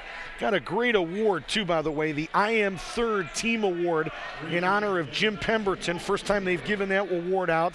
Pemberton passed away in the past year, and just a great award. I am third. God first, team second, me third, as Chaffins hits a pair. But Ron hits one. Ron Reed goes to church with Chaffins, and he said he was walking through the lobby at church and saw Chaffins saying, "Excuse me, pardon me," as he's walking through the foyer, walking by all the old people, all the ladies in the church. And Ron Reed's quote was, he said, "Rick, unfortunately, that's how he plays basketball too, underneath the rim. Excuse me, pardon me," and Reed looking for Chaffins to play a little bit more aggressive. Again, I don't do it justice by repeating the story. You've got to ask Ron Reed to tell that to you, but I said, "Coach Reed, that's the story you told me a year ago. Is it still true this year?" And he said, "Absolutely." So, but Chaffins, one of those guys that is leading this team. Ron Reed enjoying this at 1-10 more than any team he's had. Kind of finally his players in his fourth year. Said there were guys still last year that felt like, his quote to me was, some guys said, "You'll never be perfect, so why practice?" was what their philosophy was. And finally has some guys that are his guys. He's kind of establishing his team. And the unfortunate thing, at 69 years old, Ron Reed has only committed to this program through next season. We'll see if he chooses to go beyond that, but it'll be unfortunate when he kind of gets his own team rolling and then retires. He is telling the new recruits, his quote to them, the freshmen that are on this team, he says, "You better love God, you better love KCU, you better love going to school, because if you love just playing for me, I'm not going to be here by the time you're done." Left side, Smith, his three no good. On the rebound, Farley for KCU. 55-50, the Knights a chance to get within one possession. Farley got it back to Hopkins. Hopkins, they might have bailed him out as he was out of control and really had no idea what he was going to do, but he was tripped up. And the foul is going to be charged on whom? Number 2, Gary Hoover. Foul on Hoover is his first, team 7th, and a 1-and-1 opportunity coming up here for Adam Hopkins. Here comes Wesley Russell. So the first starter back into the game is Russell with 13:19 to play. Still on the bench are Bartlett, Schrock, Matthias, and Mills. 1-and-1 opportunity here that could cut it to 3. Bends the knees and fires good. Hopkins with 4 points in this basketball game. KCU now 15 of 18. So they have really gotten it done at the stripe. Make it 16 of 19 as Hopkins hits again. He's got 5 points. Trevor Hunt checks in for him. Russell is into the game. It's Russell, McCoy, J.J. Smith, Joe Collier, and Gary Hoover. Ford, Hunt, Farley, Janung, and Puckett.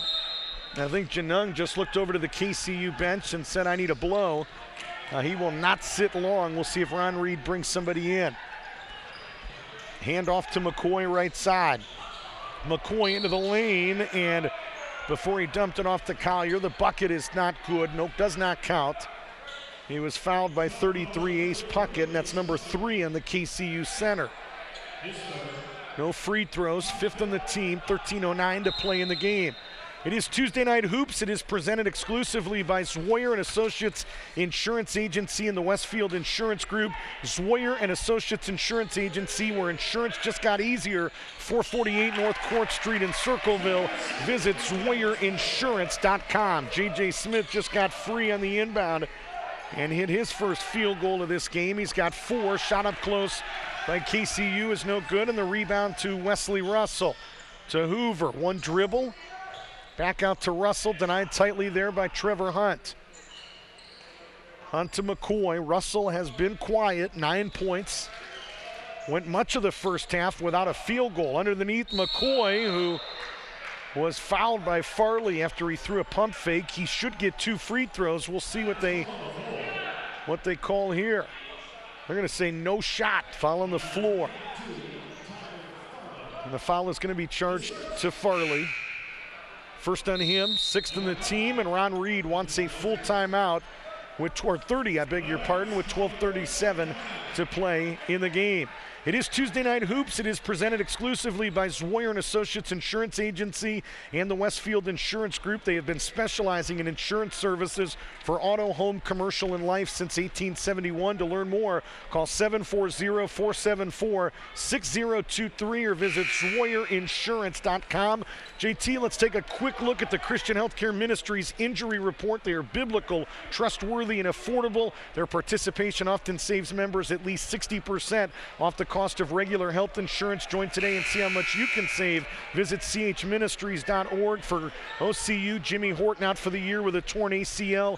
Stanley Okoye out for the year with a torn ACL. And Lawrence Parsons out indefinitely with a stress fracture in his shin. And nobody on that injury report right now for KCU. Again, that is tonight's injury report, brought to you exclusively by Christian Healthcare Ministries. As we get back to basketball, Gary Hoover wastes no time. A little 6-foot turnaround has given OCU a 59-52 advantage, as we have 12:20 to play in the game.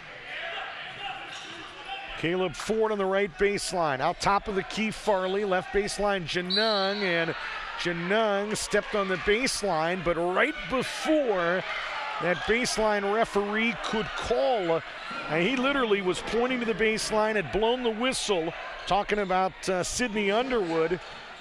He was overruled by Clarence Pauly, who said, no, we've got a foul first. That led to that young man stepping on the floor. And that foul is, or baseline, that foul is going to be charged to Collier, his first teammate. Janung, a 1-and-1 opportunity here. First one front of the rim, no good. J.J. Smith up high for the defensive rebound. 59-52, 12:05 to play. Russell into the lane, put it up, no. But he was fouled and will shoot two. The foul is going to be charged to 33. Ace Puckett, and that is number 4 on Ace Puckett. And there is not much depth in terms of post players for KCU. Chaffins is on the bench, but that's really about it. So would be a huge factor in this game if Puckett would go down early with fouls. First free throw is up and in for Wesley Russell. Give him 10. OCU now unofficially 9 of 15 for 60% at the charity stripe. One more for Russell. If you're just joining us, this young man shooting the free throws was recognized as the national tournament MVP last year when he led OCU to their first national championship in school history out in Springfield, Missouri. Team leader in points, rebounds, assists, and steals is Russell. 16.1 points, 8.6 rebounds, 5.9 assists, and 2.7 steals, and it is a 30. So we will keep it right here. Gives us a chance to tell you about one of our preferred partners, talking about Rack's Roast Beef. Every OCU student and staff member has been presented with an OCU student and staff athletics pass. All you have to do is go to the Circleville Racks, present that pass, and you'll receive a deluxe roast beef, ham, or turkey sandwich, a large fry, and a large drink for only $4. I'd rather Racks, wouldn't you? That's almost an $8 combo meal for $4 at the Circleville Racks. That student and staff pass will actually work at the Lancaster Racks and the Washington Courthouse Racks Roast Beef locations as well. KCU 1-10 coming in. The Knights will play tonight, then they will host Crown and Johnson over the weekend. Crown at 7 p.m. Friday night, Johnson at 3 p.m. on Saturday. OCU hosts Johnson on Friday night at 8 p.m. And then they're off a week. The next time they'll play is Johnson again. They go back-to-back on Friday nights with Johnson. First one at home on the 17th, and on the road January the 24th. Rematch in this series is what? February the 4th, I believe, is the date. A Tuesday night in Grayson. Of course, the Mideast Region tournament will be played at KCU as well. Hopkins to the left side and Ford. Ford one dribble. 17-footer, no good. Rebound, J.J. Smith. A quick outlet to Bartlett. Looking to run. It's a 4-on-3 advantage, and he loses the basketball and says, let's get into our half-court set. They'll start the set with Russell at the left forecourt. 11:30 to play in the game. 61-52 OCU. Russell to Bartlett, firing a three on the rim, no good. Hoover up high for an offensive rebound, and he was fouled. And if it's Ace Puckett, it's number 5, and it is.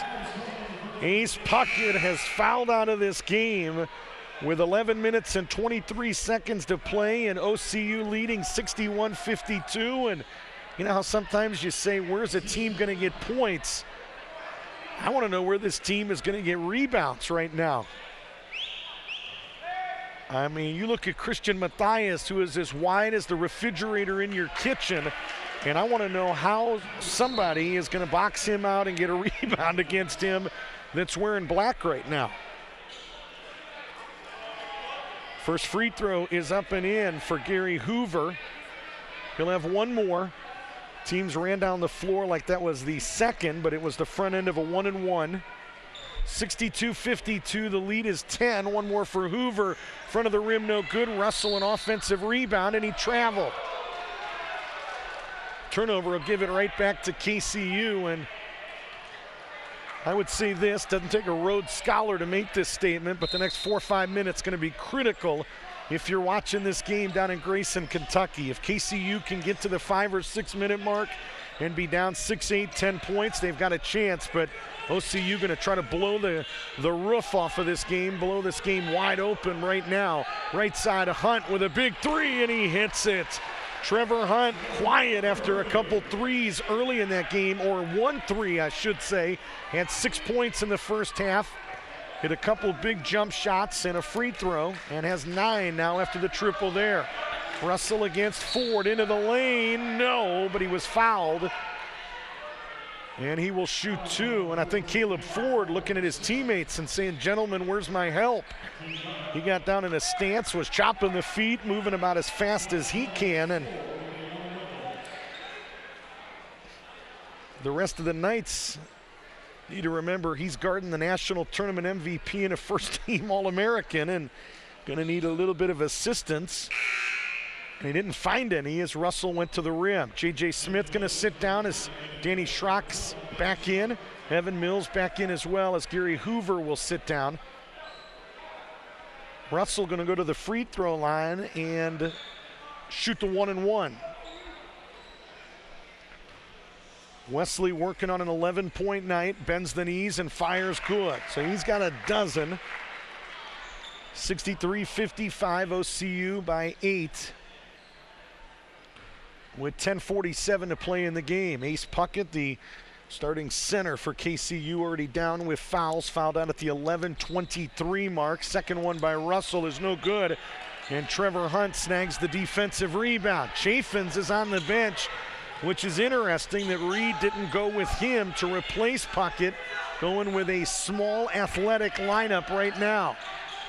Which a guy like Matthias, yeah, he's got an advantage offensively, but he's out there guarding a guy right now in 15, Adam Hopkins. It's 5'10". Left side, Ford just tripled right in the eye of Russell. 24 for Ford. Russell to the rim, and he finishes.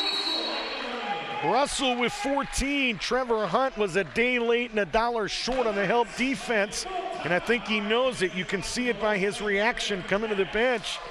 He was in the vicinity, but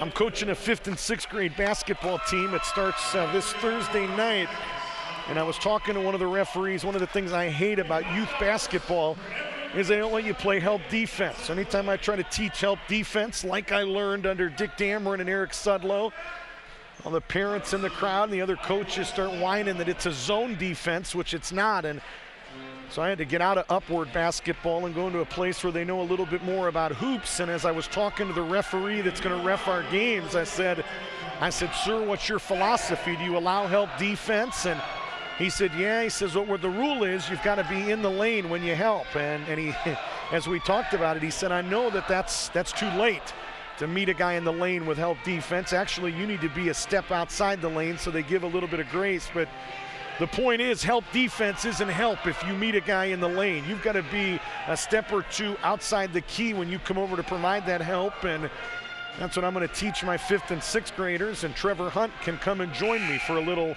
tutelage Thursday night at 7 p.m. at the Groveport Rec Center. So Got to get there and help, especially when you've got guys on your team that are guarding the likes of Wesley Russell, who is as explosive with the basketball as anybody in the country. 65-58 as they finish up the WesBanco Bank for Cash. That young man out there with the blue hair trying to win some money, and the way he spiked the basketball as he left the floor, I'm not sure he made very much. $5 a shot is what they give in the WesBanco Bank for Cash, up to $50. So thanks to Missy Rhodes and the team at WesBanco for their support of that promotion this season. 65-58, 10 minutes to play in the game. Janung's three, missed everything. And good effort there by Caleb Ford. Janung is on the floor, but it ends up with Russell to Schrock to the other end. He missed the layup. Matthias underneath the rim. He missed it up close. Mills, an offensive rebound. And who are they going to call this foul on? What is going to be the call? And I thought it was going to be a loose ball foul. Nobody was moving, but I didn't know if there was any way that could go against the Knights, as it sure looked like Mills went over the back. And that is number 4 on Evan Mills. Boy, Christian Sunday Matthias would like to have that one back. Had a great look, uncontested under the rim, and could not finish. So we walk to the other end and shoot the 1-and-1, and Trevor Hunt takes advantage by making the first. Hunt in double digits with 10. It's the second night to get to that plateau tonight. He misses the second. Rebound Wesley Russell. KCU now 17 of 22 at the charity stripe. They have shot the free ones well tonight, 77%. Russell on that left wing with 9:30 to play in the game. Russell, nice pass underneath to Mills, who turned his shoulders and went right to the rim. Nice strong move by Evan Mills. 67-59. 9:18 to play in the game. Tuesday Night Hoops presented by Zwoyer and Associates Insurance Agency, along with the Westfield Insurance Group. Rick Cooper, JT Burcham, Fairfield Media, and the OCU Sports Network. And Matthias got caught trailing Hopkins on a cut and pushed Hopkins from behind. The foul on Matthias is his second. Team over the 10-foul limit now, so 2 free throws on every KCU or every OCU foul the rest of the way, and 2 coming up here for Hopkins, who is in the act of shooting anyway. First one for Hopkins is right there. So Adam Hopkins with a half dozen. Matthias will sit down. Collier is back in. Joe returns with 6. Matthias sits down with 2.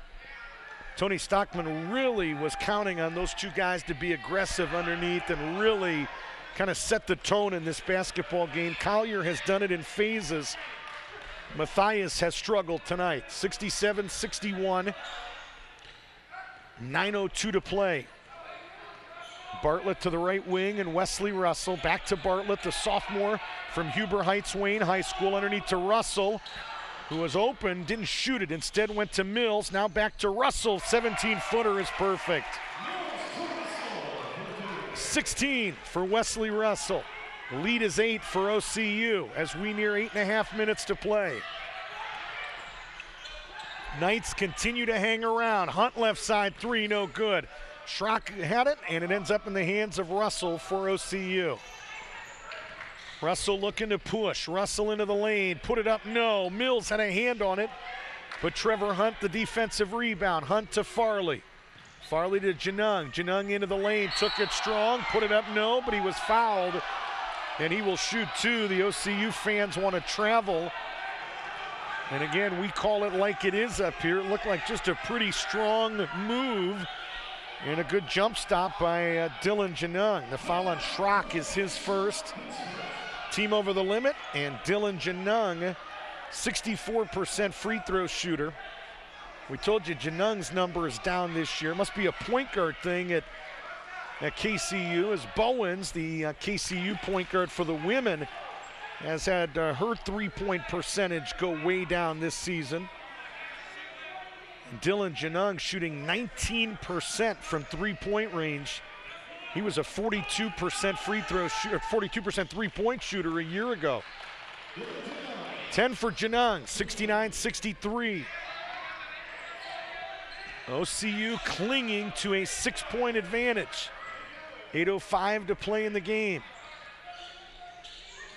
Bartlett hands it off to Russell. Russell to the free throw line extended. Back to Bartlett. 3 on the way. Bingo!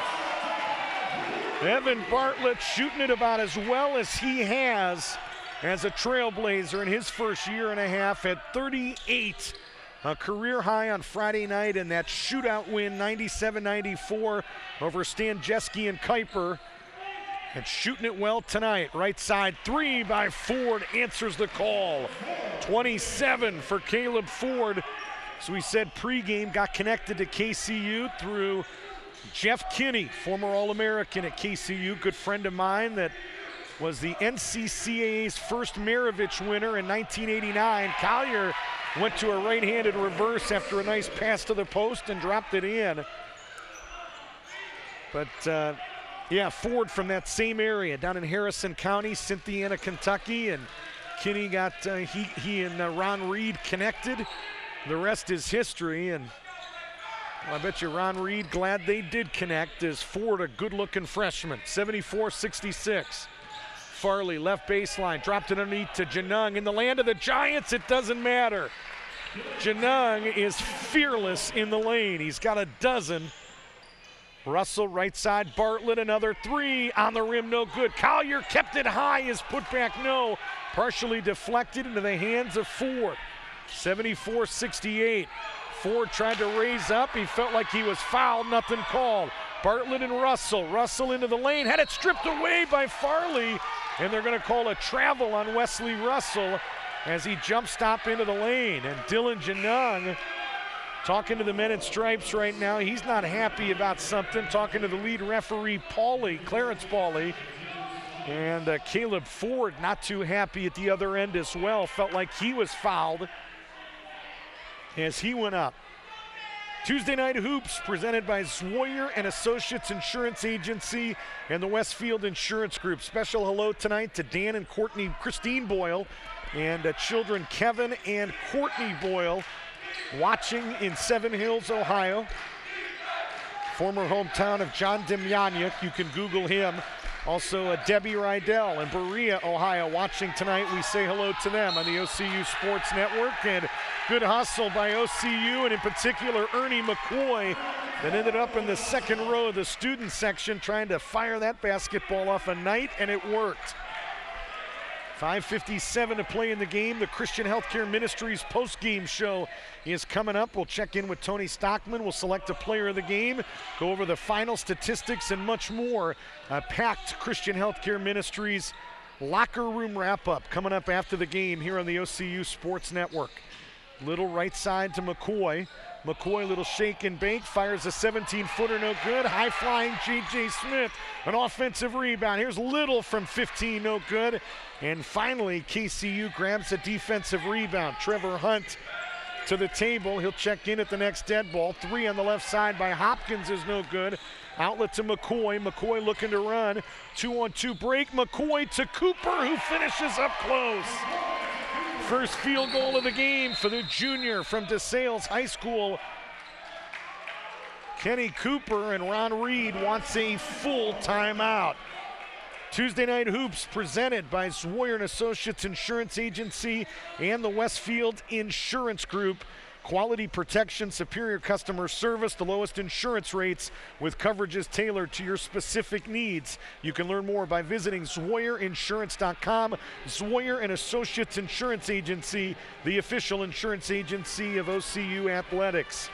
Also want to say thanks tonight to our good friends at Pizza Cottage that has returned to Circleville, the same great taste since 1972. You can order right now by calling 740-474-3620. Pizza Cottage is the official pizza of OCU Athletics. And JT, while we're paying bills, let's pay one more. Rack's a proud supporter of OCU Athletics as well. Located just south of Circleville on US 23. Try a delicious regular Rack's at stacked high with thinly sliced tender roast beef. I'd rather Rack's, wouldn't you?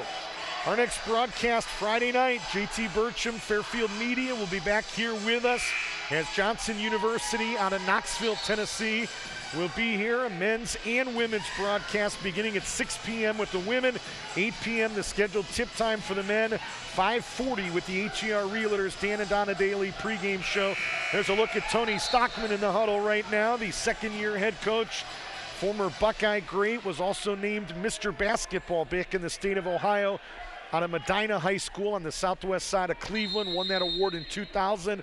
Went to Clemson for a couple years and eventually transferred to Ohio State, played 1 year with Jim O'Brien and then 1 year with Thad Matta. Still remains a close companion of Thad Matta and that men's basketball program today. Janung's runner in the lane, no good. J.J. Smith the rebound.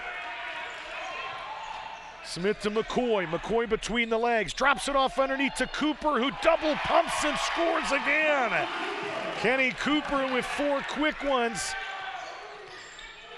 And it's 78-68. The Knights with some breathing room. The Trailblazers leading by 10.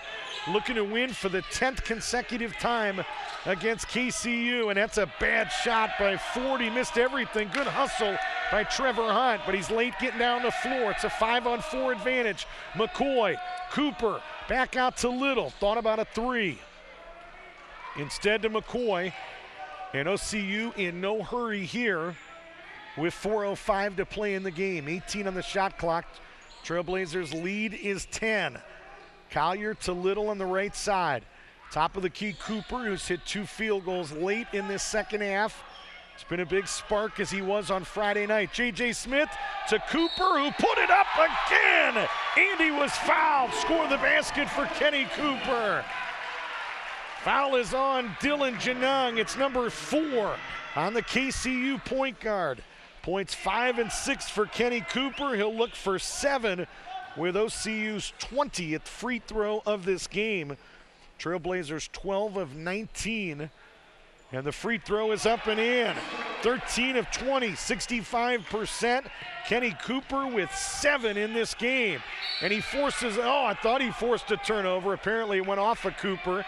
And it'll stay with KCU.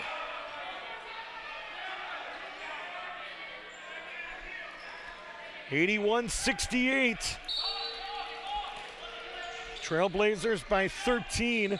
Ace Puckett has been out with fouls, 5 fouls since the 11:23 mark. Right side Ford, quick catch and fire, no good. Rebound McCoy. McCoy looking to run again. McCoy to the free throw line extended. Goes right wing to Little. Little attacking the rim. Little runner is right there. Got by the guards and got rid of the shot before the bigs could come up and contest. 83-68. Christian Healthcare Ministries postgame show coming up. Left side, it's Hunt. Left wing, Ford. Here's Farley to fire a 3. Never got there. Rebound underneath. It was that Hunt. Double pumps. The bucket counts, and he was fouled. Score the bucket for Trevor Hunt. Foul is charged to Chris Little. His second, team over the limit. Trevor Hunt with a dozen. One more coming up here with 3:05 to play in the game. Rim backboard, no, and what? I don't know if it was a lane violation. I think that's going to be the call by Clarence Pauly, our lead referee. Never came over and gave us a foul. One of the KCU rebounders got into the lane before the ball was released by Trevor Hunt. So the lead stays at 13, 83-70, under 3 minutes to play. Ernie McCoy, as we said, first year with OCU, 4th team in 4 years. Played last year at the University of Cumberland in Kentucky. Collier out to McCoy, fakes the 3, and now brings it back out with 10 on the shot clock. Guarded by Janung, looking to attack Janung, takes it off the glass and put it in. 11 for Ernie McCoy. OCU putting the final touches on what looks like their 10th consecutive win. And the Knights from KCU going to drop to 1-11. Hunt into the lane. Right baseline, Hopkins, 17-footer is right there. Nice penetration and dish. The freshman from Virginia. 9 points for Adam Hopkins.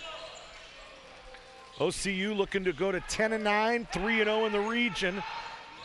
And Little just scored again. He did it in congestion. The bucket is good, and he was fouled. Score the basket for Little. The foul is on Hopkins. Chris Little in double digits with 10. Third Trailblazer to hit double digits tonight. And he'll look for 11 here.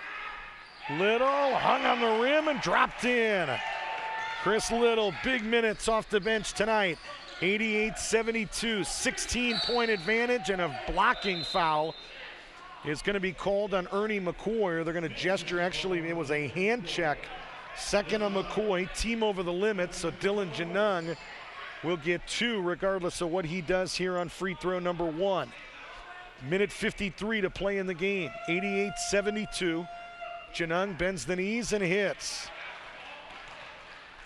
13 for the KCU point guard. Ron Reed talking about Janung, says he's not, when I asked him about the shooting percentages, he says he's not sneaking up on anybody this year like he did kind of a season ago. Left side Little underneath, put it in again. Chris Little, 11 in the second half, 13 for the game. Hunt working baseline, shot blocked by J.J. Smith. 90-73, Knights pulling away. Alley-oop underneath for Cooper, deflected, taken away by Hunt. 17-point advantage, under 90 seconds to play in the game. Christian Healthcare Ministries post-game show is coming up. Tony Stockman, an OCU player, the final stats, and much more. Janung, free throw line jumper, short, rebound OCU. Knights, as we said, will be back in action Friday against Crown at the Dick Dameron Hall of Champions, 7 p.m. They'll also host Johnson at home at 3 p.m. on Saturday. OCU played Crown this past weekend at home, but they will host Johnson on Friday night at 8 in this building. And then they have a week off before they head to Knoxville and take on Johnson on Friday the 24th as part of a trip to Tennessee. Johnson and Crown back-to-back on the 24th and 25th. Little got the step on the baseline and scores again. Chris Little may not have even been on Ron Reed's radar screen when it comes to recruiting or rather scouting this game. And he has 15 tonight and has been a huge factor. Left side Farley, this is Janung. Shows 3 and then goes to the rim and cannot finish again. Shot clock is off. OCU does not have to shoot it. All they've got to do is get it across the timeline, and that should do it. Ernie McCoy does that, and this one going to be closer than the final score would indicate. But OCU sending a message to the Mideast region that they are the leaders in this region yet again. They win for the 10th consecutive time and the 12th time in 14 tries against Kentucky Christian, and they win tonight by 19, 92-73 the final. OCU improves to 10-9, 3-0 in the Mideast region. KCU drops to 1-11.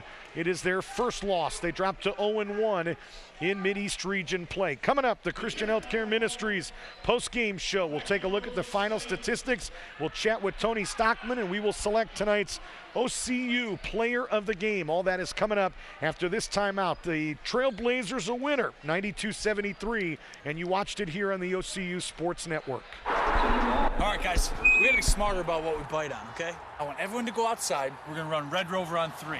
What about you, Tony? I'm gonna run around in circles, flatten my arms, and make engine noises like this. When it comes to playing, we kids are the pros. We're eating right, too. We fuel up To play 60! Your school doesn't have a program? Be a leader. Start one. Click today and join the movement. Because when you get moving an hour a day, You fuel your body, And your mind. whether you like to throw around the football, play Frisbee in the park, or dance in your room. moving every day helps give you a healthy body and mind. And that makes you part of a winning team. Hey, that was my line. Get up and play an hour a day, Doc. check out how to be a player at letsmove.gov. Head online to get tips on great ways to get moving every day. That's www.letsmove.gov. When it comes to choosing a school, parents who want the best education for their students look for academic excellence, skilled teachers, a safe school that encourages their values. Students want a school with competitive athletics, unique opportunities, and friendships that last a lifetime. Fairfield Christian Academy, the place where parents and students agree. Enrolling now at fairfieldchristianacademy.com.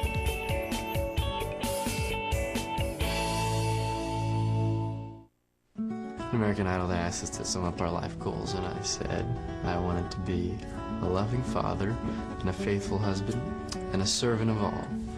And I think the servant of all, that's the main one, and I think that's what we're called to be. And it's to give our life for God, to give our life for those around us, to give our life for the good fight. My name is Jason Castro, and I am second.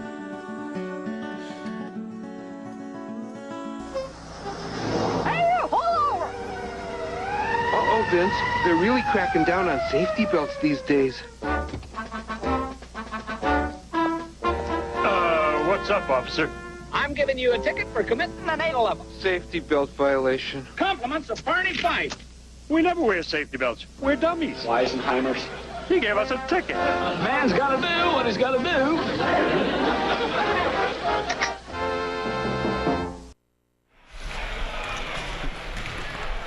Rick Cooper, Tony Stockman. I am back here on the Christian Healthcare Ministries post-game show. Christian Healthcare Ministries, serving Christians for 33 years. They are the original healthcare sharing ministry, serving thousands of Christians. Mine is really loud. Yeah, we got some hot headsets right now, but serving Christians for 33 years. You can learn more by visiting chministries.org or by calling 800-791-6225. And Christian Healthcare Ministry is going to sponsor our post-game show all season long here on the OCU Sports Network. And the OCU Trailblazer head coach Tony Stockman joins us. And Coach, I know you expected a fight from KCU. They continue to claw and battle, but your team pulls away 92-73 in the second half. What was the biggest difference down the stretch in this one? I think we wore them down, you know, and that's a good thing about our team, and that's what we try to do, you know, physically and mentally. We try to make them work for everything on offense, and make them defend so that at the end of the game, last couple minutes, hopefully they're fatigued, and I thought they were very fatigued at the end, and you've seen us getting to the basket easy, and that's not like their team. It's just because they were tired. Yeah, 12 different guys scored for you tonight, and obviously had an advantage to begin with, and then when Puckett went down with fouls at the 11:23 mark, really seemed like it was a 9-point game at that point. It ends up being 19. Just wasn't much resistance around the rim after he left. Yeah, and that's what I was thinking. I was like, well, let's, you know, call some plays, get it in the post, but our guys were just driving in there, and they don't know, you know, there was no big to help, so they were making easy layups. Thoughts tonight on your bench again? Kenny Cooper really stepped up when it counted at some big buckets, and Chris Little, 15 points, 13 of them in the second half. Yeah, I mean, I thought the biggest thing was when our guys started the game, the second half, they weren't ready. We subbed 5 people, and it's their defense. I thought they played defense, and then we get down and we get to run down and get easier shots. And it's executing what we wanted to execute, but I thought they did a great job defending, and I think that opened it up for and giving them confidence for offense. Our first look, at least up close and personal, with some of the new faces at KCU. Caleb Ford, 27 tonight, first-year player that joins this team, and also a good night tonight for Janung with 13. We've seen him before, but the other, who's the other? Help me here. Farley had 7. You did a nice job on him, but thoughts in particular on Caleb Ford, a nice player. Yeah, he's tough. I mean, he made some tough shots. I thought we did a good job making him make tough shots. We didn't want to give him anything easy because we know we can make tough ones. 8 for 18, you know, for us that's not too bad. And like I said, I thought he was getting ones that were like one-on-one or fades or people in his face. And we can live with those. We just can't live with open, easy shots. Sure, a guy gets going, it's a shooter when he starts making those. Your thoughts? I love watching that matchup with Janung, whether it's Russell, whether it's Ernie McCoy. He's pretty fearless, and there's a couple of guys, Bartlett and McCoy, that take a lot of pride in the way they play basketball as well. It was fun to watch. Yeah, that's what I like. I do like that. I mean, he comes in, and he has a lot of pride, and you see it. So it sparks them up a little bit, and I thought it was great both ways. And I love to see him compete as well. I'm a fan as well. 10-9 right now, 3-0 in the Mideast region, a couple days off, and then Johnson comes to town. They're struggling right now, but they've really, I talked to their coach, Kevin Hall, today.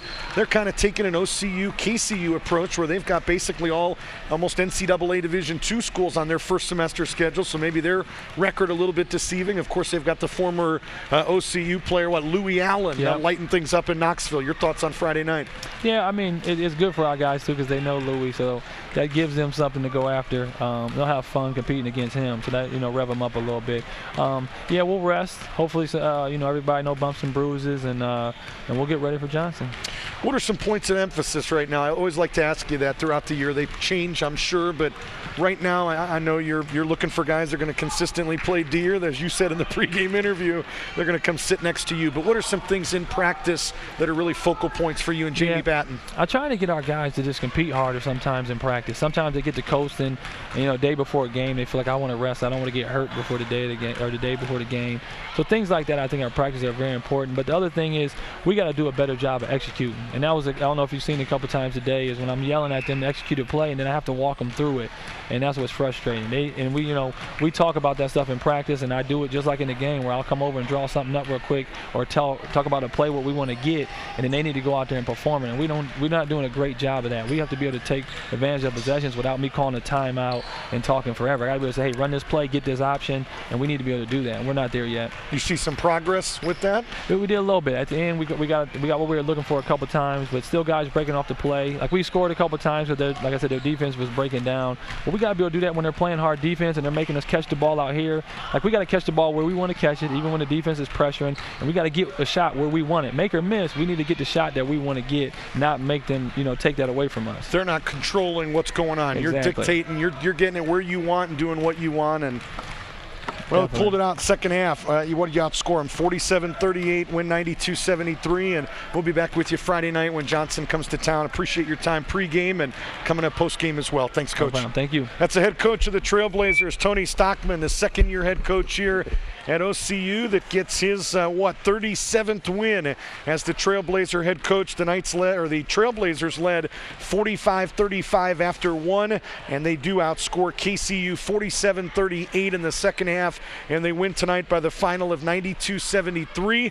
This is the Christian Healthcare Ministries post-game show. Christian Healthcare Ministries is a Better Business Bureau A+ accredited charity. You can learn more by visiting the Better Business Bureau website and search for Christian Healthcare Ministries, or heck, call them direct. They're up in Barberton, Ohio at 800-791-6225. They do have a great website as well, chministries.org. We say thanks to Lauren Geideck and the folks at Christian Healthcare Ministries. Again, the official insurance agency, the official healthcare agency of OCU Athletics, and they provide the healthcare for OCU students and staff on this campus, and we are proud to partner with them during our broadcast this season. Let's take a look at some of the final individual scoring numbers in this game. 27 tonight for Caleb Ford, a dozen for Trevor Hunt, 13 for Dylan Janung. They're the three in double digits for Ron Reed's squad tonight. 9 for Adam Hopkins off the bench, 7 for Tyler Farley, who was really held in check. Came in averaging 16 a game, finishes with 7. 3 tonight for James Chaffins, 2 for Ace Puckett. So the starting bigs, well, the fives. Puckett the starter, Chaffins the backup, combined for 5 points. Puckett fouled out with 11:23 left. He was a non-factor tonight. KCU 22 of 29 from the charity stripe for 76%.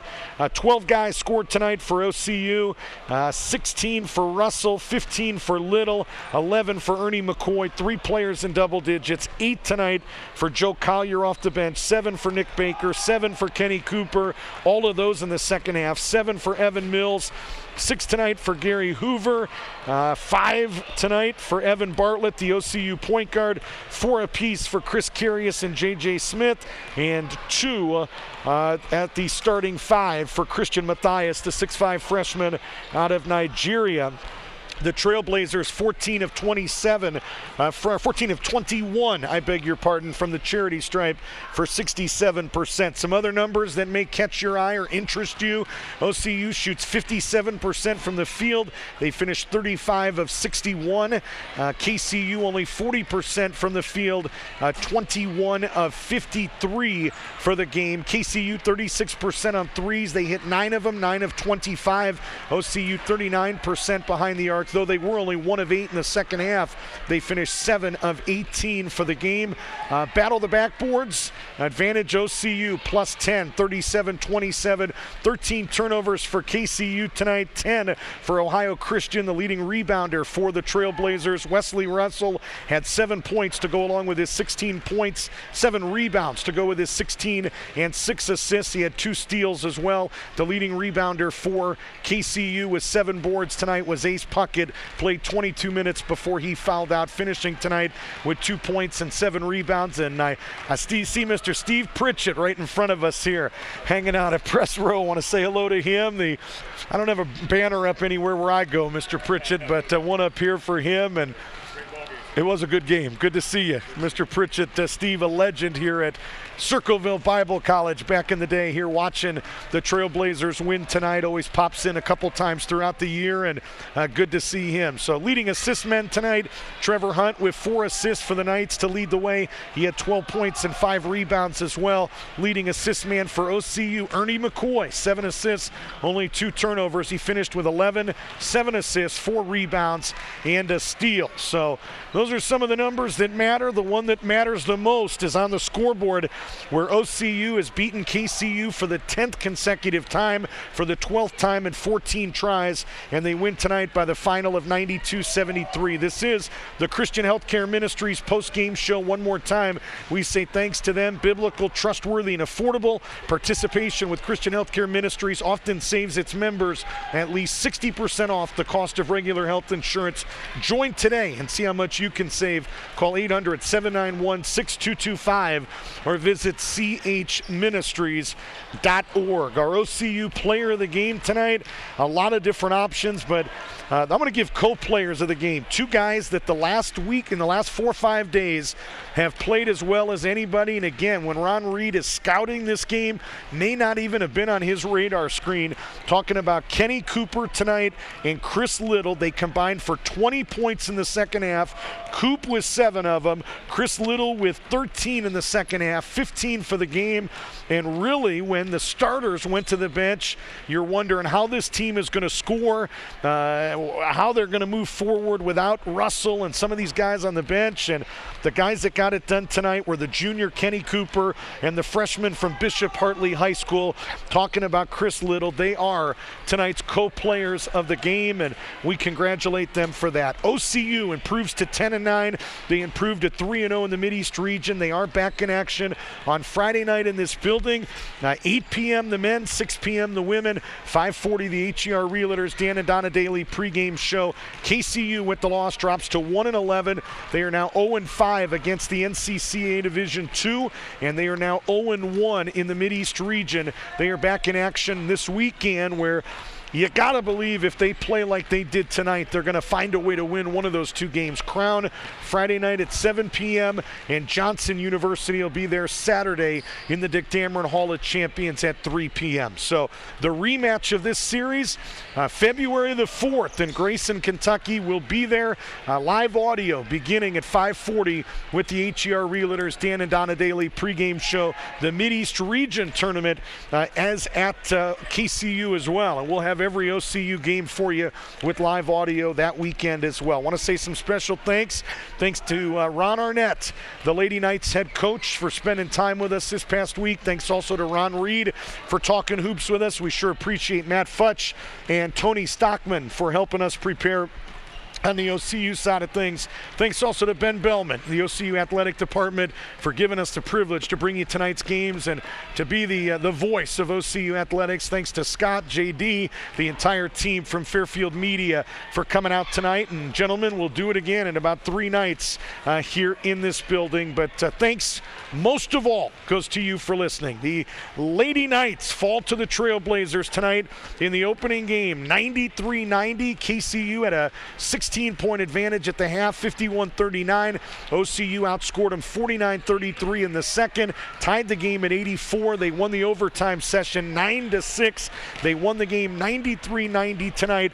25 points for Shekinah Alexander. They win despite 36 coming tonight from the reigning National Player of the Year. Talking about KCU senior Tanya Bowen. So only the 6th loss for Ron Arnett in the regular season against an NCCA Division II school in 23 years, which is hard to believe. He has done it a long time and been quite successful. 2nd consecutive year that the Trailblazers have won in this building in overtime against the Lady Knights, and they hope to do it again on February the 4th. And the big one will be in that Mideast region where, barring some kind of surprise nationally, it's winner take all. Winner heads to Joplin, Missouri for the women's national tournament, and the loser in all likelihood will end their season despite likely being the number 2 or number 3 ranked team in the country. It'll be interesting when the polls come out next week whether OCU does jump KCU.